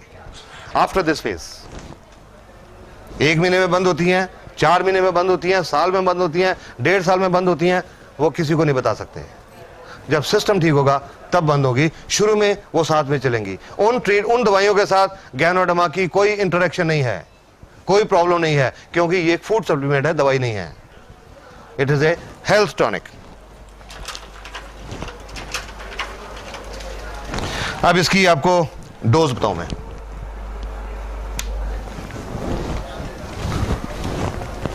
डोज तो जनरली दवाइयों की होती है, गैनो तो दवाई नहीं है तो इसकी डोज नहीं होती, बट फिर भी हम लोगों को डोज बताते हैं। क्यों? कि अगर किसी का इम्यून सिस्टम कम डिस्टर्ब्ड है तो कम डोज पे आराम आ जाएगा। अगर ज्यादा डिस्टर्ब्ड है, ज्यादा प्रॉब्लम है, तो ज्यादा टाइम लगेगा, ज्यादा डोज लेनी पड़ेगी और ज्यादा टाइम लगेगा। इम्यून सिस्टम कितना डिस्टर्ब्ड है, इसको मेजर करने का कोई दुनिया में आज तक पैमाना नहीं बना। हमको नहीं पता कि किसका सिस्टम कितना डिस्टर्ब्ड है, सो हर एक को हम एक कम से कम डोज से स्टार्ट करते हैं। 1 कैप्सूल आरजी और 1 कैप्सूल जीएल, इन दोनों को मिला के बोलते हैं 1 पेयर, 1 पेयर। 1 कैप्सूल दोनों शीशे में से, 1 RG 1 GL, 1 pair. Morning, afternoon, night, सुबह, दोपहर, शाम। पहले हफ्ते 1 पेयर सुबह के टाइम, दोपहर को नहीं, रात को नहीं। 1 पेयर सुबह के टाइम, प्रेफरेबली खाना खाने से पहले, खाना खाने से आधा घंटा पौना घंटा पहले प्रेफरेबली। पर अगर किसी को पेट में गैस की प्रॉब्लम है, पेट में तेजाब बनता है, पेट में अल्सर है, दमा है या मिर्गी है, उन्होंने खाली पेट नहीं लेना, उन्होंने खाना खाने के इमीडिएटली बाद, एकदम बाद। पहले हफ्ते 1 पेयर डेली, रोजाना। दूसरे हफ्ते में 1 पेयर सुबह, 1 पेयर रात को। तीसरे हफ्ते में 1 पेयर सुबह, 1 दोपहर, 1 रात को। चौथे हफ्ते में 2 पेयर सुबह, 2 रात को। 5वें हफ्ते में 2 पेयर सुबह, 2 दोपहर, 2 रात को। इस तरह हफ्ते हफ्ते में 1-1 या 2-2 पेयर बढ़ाते हैं। जब देखने वाले जहां तक देखते हैं, अपने दिमाग का कैलकुलेटर यूज करना शुरू कर देते हैं। 5वें हफ्ते में जाके 6 पेयर खाने पड़ेंगे, 12 कैप्सूल खाने पड़ेंगे। घबरा जाते लोग ये सोच के। ये जरूरी नहीं है, ये जरूरी नहीं कि हर एक को 12 कैप्सूल खाने पड़ेंगे। ये तो सिर्फ डोज बढ़ाने का तरीका है। कब तक बढ़ानी है? जब तक उस मरीज को जो भी प्रॉब्लम है, जब तक वो ठीक नहीं हो जाती। और जब कैसे पता लगेगा मरीज को कि उसके ऊपर इसने असर करना शुरू कर दिया? जब उस मरीज के अंदर उस बीमारी के मुताबिक जो एलिमेंट रिफ्लेक्शंस हैं वो आ जाएंगे। जिस डोज पे, अगर लिवर की प्रॉब्लम है तो जिस डोज पे आंखें लाल हो जाएंगी, अगर शुगर की प्रॉब्लम है तो जिस डोज पे शुगर का लेवल राइज करेगा, अगर गुर्दे की प्रॉब्लम है तो जिस डोज पे कानों में भारीपन आएगा, वो डोज उस पेशेंट के लिए सही डोज है। कई लोगों में ये एलिमेंट रिफ्लेक्शन पहले हफ्ते की डोज में आ गए, 1 पेयर की डोज पे, उनको आगे बढ़ाने की जरूरत नहीं पड़ी, इसी पे कंटिन्यू करते हैं। किसी को 2 पे, किसी को 3 पे। अपने बॉडी के मुताबिक हर पेशेंट खुद डोज एडजस्ट करेगा, किसी के लिए कोई फिक्स डोज नहीं है। हर अपनी बॉडी के मुताबिक डोज एडजस्ट करेगा, और जो भी डोज एडजस्ट होती है तब तक खाते रहना जब तक ठीक नहीं होती। अब कई लोग ये सोच के कि जी 8 महीने लगेंगे, कई बार हेजिटेट करते हैं, क्योंकि आज का पेशेंट बहुत इम्पेशेंट है। आज का तो मरीज है, वो सोचता है कि मेरा जो प्रॉब्लम है, आज डॉक्टर ने दवाई लिखी, कल तक आराम आना चाहिए, नहीं आया तो दूसरे दिन आज आदमी डॉक्टर चेंज कर लेता है, दूसरे दिन किसी दूसरे डॉक्टर की दवाई, आराम नहीं आया तो तीसरे दिन तीसरा डॉक्टर। आज का पेशेंट इतना इम्पेशेंट हो चुका है। पर मैं तो जब गैनोडर्मा के बारे में बताता हूं, मैं हर एक को यही बात बोलता हूं, you have to be patient. मैं तो उनको ये बोलता हूं, you are a patient, remain patient for some time, take Ganoderma patiently, and after some time you will not remain a patient. Faith के साथ लीजिए, ठीक हो जाएंगी प्रॉब्लम्स, बहुत कुछ ठीक हो जाएगा। ये तो नॉर्मल तरीके से डोज स्टार्ट करते हैं। एक प्रॉब्लम होती है, एक तरह के पेशेंट होते हैं, उनको हम ये डोज स्टार्ट नहीं करते। कैसे पेशेंट? जैसे वो जलंधर वाले कैंसर अस्पताल से छुट्टी हुई थी कि कुछ दिनों के मेहमान हैं, ऐसे पेशेंट को हम ये नहीं बोल सकते कि पहले हफ्ते 1 पेयर लो, दूसरे हफ्ते 2 पेयर लो, तीसरे हफ्ते 3 पेयर लो। पेशेंट के पास इतना टाइम नहीं है, patient is running out of time. तो ऐसे पेशेंट को हम एक हैवी डोज देके एक चांस लेते हैं। ये नहीं बोलते अरे वो होसाल वाले या राजीव गांधी वाले वो क्या करें, उनको क्या पता, आप हमारी ये खाओ ठीक हो जाओगे। No, I just tell them take a chance, ताकि जितना टाइम बचा है वो ठीक ठाक गुजर जाए। ऐसे पेशेंट को हम चांस लेते हैं 30 RG और 30 GL, 30 पेयर्स, 60 कैप्सूल की डोज स्टार्ट करते हैं ऐसे टर्मिनल कैंसर पेशेंट को। 30 कैप्सूल ये, 30 कैप्सूल ये। अब वो कैंसर का पेशेंट ऐसा, उसके जो रिश्तेदार, मैं बड़े लोगों को फेस कर चुका हूं, जब बताता था ये लेनी है, डॉक्टर साहब 60 कैप्सूल, मैं कहता हाँ जी, आई एम श्योर मेरी बातें तो सुन के अच्छा जी चले जाते, बट आई एम श्योर मेरे क्लिनिक के बाहर जाके वो बातें करते होंगे कि डॉक्टर का दिमाग खराब हो गया। ठीक है ना, कि ये मरीज के अंदर तो कोई जान नहीं है, एक तो हड्डी का ढांचा रह गया बिजलियां लगने के बाद, इससे कोई रोटी नहीं खाई जाती, भूख ही नहीं लगती, कुछ खाता है तो उल्टी आ जाती है, ये 60 कैप्सूल कहां से खाएगा? नहीं खा सकता। ऐसा पेशेंट 60 कैप्सूल नहीं खा सकता, वो खिलाने का एक खास तरीका है। ये जो 60 कैप्सूल है, इनका हम पाउडर खोल लेते हैं, पाउडर निकाल लेते हैं 60 कैप्सूल का, 30 RG 30 GL, और एक ऐसी मिनरल वाटर की बोतल, उसमें आधा लीटर पानी, थोड़ा गर्म पानी, गुनगुना पानी, ये लेके ये जो 60 कैप्सूल का पाउडर है ये उसके अंदर डाल देते हैं। ढक्कन को अच्छी तरह बंद करके उस बोतल को जोर जोर से ऐसे शेक करते हैं, अप एंड डाउन डायरेक्शन, कम से कम 100 दफा, कम से कम 100 बार। इसको बोलते हैं पोटेंटाइज करना। ये एक होम्योपैथिक प्रिंसिपल है, पोटेंटाइज करना। और 100 दफा शेक करके जो आधा लीटर सस्पेंशन तैयार हो गई, वो उस कैंसर के मरीज को हर 5-10 मिनट में 1-1, 2-2 चम्मच करके पिला देते हैं, और 1.5-2 घंटे में ये पूरा खत्म कर देते हैं। इसको बोलते हैं डाइट थेरेपी। डाइट थेरेपी हर रोज उस कैंसर के पेशेंट को हम ये डाइट थेरेपी देते हैं, 60 कैप्सूल की डोज, महीना 1.5 महीना। और जिस पेशेंट को कैंसर अस्पताल ने बोला कुछ दिनों के मेहमान हैं और उनका महीना 1.5 महीना गुजर गया, कंडीशन थोड़ी स्टेबल होगी, बेटर होगी, उसके बाद डोज रिड्यूस करते हैं, फिर कम करते हैं, पर शुरू इस तरीके से करते हैं। और वो जो मैं कैप्टन राजेंद्र सिंह की और वो उनकी बात कर रहा हूं, जलंधर वालों की, ये डोज उनको स्टार्ट कराई थी, ये कह के भगवान का नाम लो, जस्ट टेक ए चांस कि जितना टाइम बचा ठीक ठाक गुजर जाए। और आज इस डोज से बहुत सारे लोग कैंसर फ्री हो चुके हैं। लेकिन कोई झूठा दावा नहीं करता मैं ना डीएक्सन कंपनी कि इससे हर कैंसर ठीक हो गया। नहीं, हर कोई नहीं ठीक हुआ। कुछ ऐसे भी थे टर्मिनल पेशेंट जो नहीं बचे, लेकिन उसके बावजूद उनके रिश्तेदारों ने आके थैंक्स किया कि जितना टाइम वो जिए ठीक ठाक जिए। जो पहले दर्द होती थी अब वो दर्द नहीं होती थी, टीका नहीं लगाना पड़ता था। पहले खाना नहीं खा सकते थे, अब खाना खाते थे, चलते फिरते रहे। गैनोडर्मा ने बहुत अच्छा काम किया। ये डाइट थेरेपी ऐसे कैंसर के लोगों के लिए। एक और चीज होती है जिसमें डाइट थेरेपी काम करती है। कोई इंसान बहुत हेल्दी है, 130 किलो को हेल्दी कहेंगे क्या? लोग कहते हैं जी वो मेरी फलानी एक मामी है वो बहुत हेल्दी है, हेल्दी नहीं कहेंगे इसको, बहुत अनहेल्दी है। 125-30 किलो का वजन है। तो जो लोग जल्दी वेट लूज करना चाहते हैं उनको भी डाइट थेरेपी रिकमेंड करते हैं। ये एक पेशेंट की रिपोर्ट है, ये मलेशिया की रिपोर्ट है। ये आप इस आदमी को देखिए, इसका पेट देखिए, इनका वजन था 86.5 किलो 86.5 और इनकी वेस्ट थी 42 इंचेस। इन्होंने ये डाइट थेरेपी शुरू की और साथ में बोलते हैं कि मैंने दोपहर को हल्का खाना खाया, सुबह शाम सिर्फ फल फ्रूट खाए, पाइनएप्पल, पियर, एप्पल, गुआवा और वाटरमेलन, सिर्फ फल फ्रूट सुबह शाम, और साथ में थोड़ी एक्सरसाइज की। 21 दिन के बाद 13.5 किलो वजन घटा इन 21 डेज और कमर 42 से 37 inch. Diet therapy, diet therapy एक और किस्म के लोगों के लिए भी, कोई गठिए का पेशेंट जिसको ये पता लगेगा दर्द बढ़ेगा, अरे नहीं मैं नहीं लूंगा कि दर्द बढ़ जाएगा, उनको डाइट थेरेपी शुरू कराते हैं क्योंकि इसमें एलमेंट रिफ्लेक्शन कम आते हैं या नहीं आते। ऐसे लोगों को भी डाइट थेरेपी शुरू करते हैं।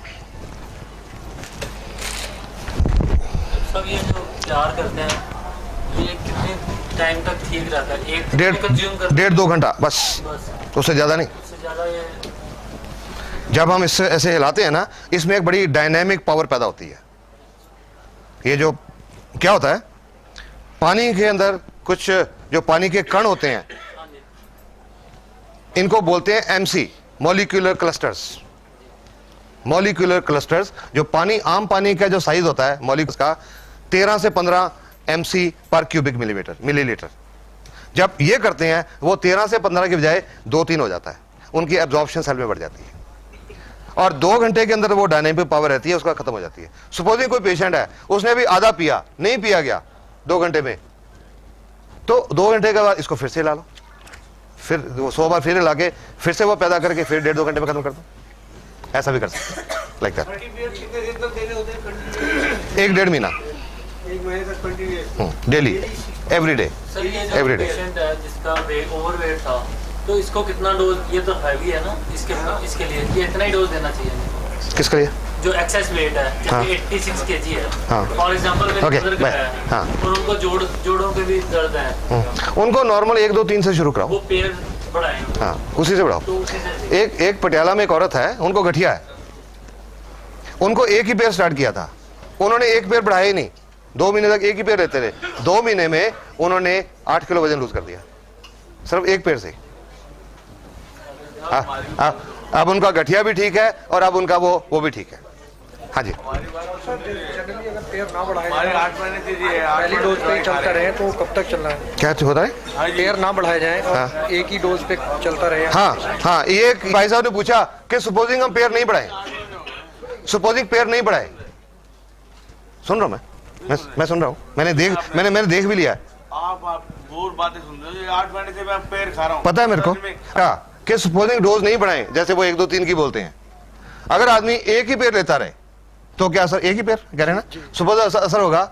वैसे तो एक पैर की डोज हम उनको बताते हैं जिनको कोई प्रॉब्लम नहीं है, सिर्फ अपनी हेल्थ मेंटेन करने के लिए, ठीक है। तो अगर कोई बीमारी है तो हमको कम से कम 2 या 3 पैर की डोज तो चाहिए। सपोजिंग वो नहीं भी बढ़ाता, एक ही पैर लेता रहता है, तो उसके अंदर जो प्रॉब्लम है, जो 3 की पैर से मान लो 8 महीने में ठीक होती है, एक लेता है तो 2 साल लग जाएंगे, टाइम बढ़ जाएगा। वैसे उससे कोई फर्क नहीं पड़ता, थोड़ा टाइम ज्यादा लग के जाएगा। लिए चाह रहा हूँ जैसे मैं ठीक हूँ हाँ। बिल्कुल, और शुरू करूँ तो एक पैर। एक बार। हाँ, ओके, यस, या for gaining same way go up to 3 pairs. एक बड़ा important question है। हाँ जी, It's a very similar, it's very precious. Yes. How do we believe and why do we believe you that you are not giving us any steroids? Is it approved by any organization? Since you say that you've got so many examples, has it been approved by WHO or anybody before we all start doing it? Thank you, sir. Yeah. Thank you. No, it's a very valid question. Okay. It's a very valid question, and this question must be answered. That's right. Must be answered. Otherwise, we don't want to keep people in the dark. We are layman. Yeah, we don't want to keep the people in the dark. Okay. I'll just tell you. Dr. Lim approached the US government to open DXN in USA, but उन्होंने refuse कर दिया. US government ने refuse कर दिया क्योंकि वो हर खाने की चीज के बारे में, दवाई के बारे में बहुत स्ट्रिक्ट है. Their standards are very strict. It was handed over to FDA.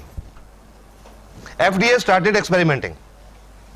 एक साल एक्सपेरिमेंट करने के बाद DXN was opened in California after FDA approved it as a safe food supplement.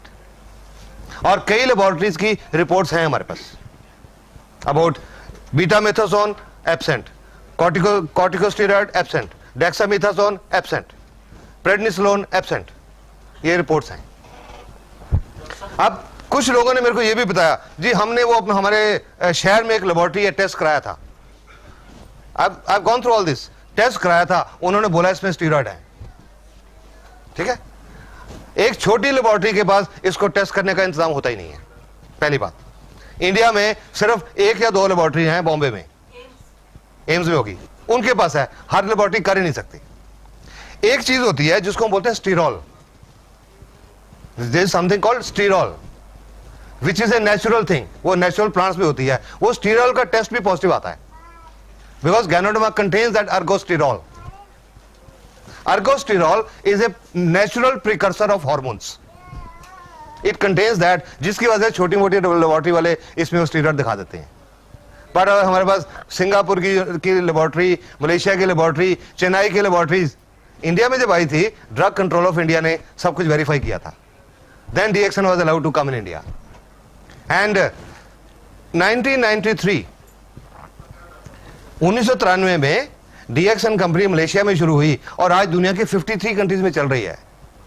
There must have been found. उसके बिना नहीं हो सकता. और अगर USA जैसे कंट्री में खुली, कनाडा में खुली, ऑस्ट्रेलिया में खुली, I don't think they will allow it without verifying. चल रही है. You can rest assured. Report चाहिए बहुत सारी हैं, इंटरनेट के ऊपर बहुत रिपोर्ट्स अवेलेबल हैं. You will find one ergosterol. कितनी है? सर थोड़ा सा रिपोर्ट आती है. आप एज बताइए मेरे को. एज कितनी है? एज उम्र?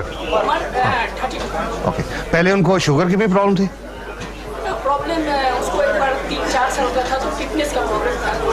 काफी लंबा इलाज चला था उसका. Doctor Das please we are answering the questions now. ये क्वेश्चन हो सकता है और भी किसी के काम आएंगे. हाँ सुनिए, ये किडनी पेशेंट के बारे में बात कर रहे हैं, हम एक गुर्दे के पेशेंट की बात कर रहे हैं. सुनिए प्लीज. हाँ, तो वो फिटनेस का इलाज चला था 6-7 साल. डॉक्टर दास गुप्ता जो है वो बहुत अच्छे डॉक्टर थे. वो तो चले गए, उसका इलाज भी सही हुआ और ठीक भी हो गया. चलो अभी 1.5-2 महीना पहले प्रॉब्लम आई, फीवर ऊपर आया और वो गांठ में दर्द हुआ. इलाज कराने के लिए गए तो दरभंगा में डॉक्टर AM मिश्रा है. ये डायलिसिस कितनी देर से चल रहा है? डायलिसिस पिछले सप्ताह से चल रहा है. 2 दिन हो गए हैं डायलिसिस. ओके. तो क्या उन्होंने ट्रांसप्लांट कराने का फैसला कर लिया? डॉक्टर ने उन्होंने कहा कि इसको ट्रांसप्लांट तो करना पड़ेगा, लेकिन उससे पहले डायलिसिस भी जरूरी है. ओके. और पेशेंट उसे देखने से चलता फिरता है. अगर तो किसी पेशेंट ने डिसाइड किया कि कुछ दिनों में ट्रांसप्लांट कराना है, अगर किसी ने, आप सबकी इंफॉर्मेशन के लिए कि कुछ दिनों में ट्रांसप्लांट कराना है, तो गैनोडर्मा शुरू नहीं करनी. लेकिन मैंने तो स्टार्ट कर नहीं, अगर कुछ दिनों में कराना है तो नहीं करनी, क्योंकि जब हम ट्रांसप्लांट करते हैं हम स्टीरॉइड देके बॉडी के इम्यून सिस्टम को कम करते हैं कि बॉडी उसको रिजेक्ट ना कर दे. इसने इम्यून सिस्टम को बढ़ाना है. ये कॉन्ट्राडिक्टरी इफेक्ट हो जाएगा. और या दूसरा एक और, अगर किसी का किडनी ट्रांसप्लांट हो चुका है 6 महीने तक गैनोडर्मा नहीं देनी. Otherwise there are chances body will reject the kidney. Sir जैसे डायलिसिस चल रहा है उसका, ये दवा मैं बिना डॉक्टर से पूछे हुए मैं दे रहा हूँ. मतलब मैं इसलिए कि डॉक्टर मना करेंगे मुझे पता है. Definitely. इसलिए मैं चुपचाप उसको खिला रहा हूँ. दोनों में से 2-2 गोली सुबह और 2-2 गोली. मैं इसका आपको एक पेशेंट का एग्जांपल बताता हूँ, शायद आपके जॉब का मिल जाएगा, औरों के लिए भी होगा. बैठिए. लगभग 2 साल पहले एक किडनी के पेशेंट को देखने के लिए बुलाया गया था मेरे को. चंडीगढ़ के पास एक जगह है वहां. उस औरत का डायलिसिस चल रहा था कुछ टाइम से, और उन्होंने ट्रांसप्लांट के लिए कहा अपने डॉक्टर को, जो किडनी का इलाज चल रहा था। उन्होंने कहा जी वो जो औरत है उनको कई सालों से दमे की प्रॉब्लम थी, और दमा के कारण उनके फेफड़ों में एक प्रॉब्लम होती है, उसको बोलते हैं पल्मोनरी फाइब्रोसिस, फेफड़े श्रिंक हो जाते हैं, वो हुए थे। तो उनको डॉक्टर ने कहा हम इनका ट्रांसप्लांट करने की सोच नहीं सकते, क्योंकि ये जो फेफड़े की प्रॉब्लम है ये एनेस्थीसिया नहीं सह पाएंगी, शायद ऑपरेशन थिएटर में डेथ हो जाए, ये नहीं सोच सकते। तो जितनी देर इन्होंने जीना है इनकी सेवा करो, जो 4-6 महीने जीना है सेवा करो। मेरे को देखने के लिए बुलाया गया, फर्स्ट पेशेंट था मेरा किडनी का। I couldn't tell with confidence कि जी बहुत सारे लोग ठीक हो गए जी, आप भी लो। वो पहला पेशेंट था मेरी जिंदगी का किडनी का पेशेंट। लिटरेचर लेके गया, गैनोडर्मा की जो किताब वो लेके गया, उनको दिखाया ये देखो जी जापान यूनिवर्सिटी की रिपोर्ट है गुर्दे के बारे में, यहाँ लिखा हुआ है कि गैनोडर्मा गुर्दे की बीमारी को 100% ठीक कर सकती है, ये किताब में लिखा हुआ है। वो दिखाया तो वो भी मेरे को कहने लगे क्या हम अपने डॉक्टर से पूछ लें, आपकी अच्छी लगती है पर क्या उनसे पूछ लें जिनकी ट्रीटमेंट चल रही है इतने सालों से। तो मैंने उनको साफ बोला कि जरूर पूछिए, पर पूछने में एक प्रॉब्लम आ सकती है कि वो जो डॉक्टर हैं आपके, पता नहीं वो हर्बल के प्रति उनका ओपन माइंड है या नहीं, जड़ी बूटियों के प्रति ओपन माइंड है या नहीं। अगर नहीं हुआ जड़ी बूटियों के प्रति ओपन माइंड, और उन्होंने बोल दिया कि मेरी दवाई के साथ आपने और कोई नहीं लेना, तो आपको मुश्किल पड़ जाएगी, आपको डिसीजन लेने में मुश्किल हो जाएगी।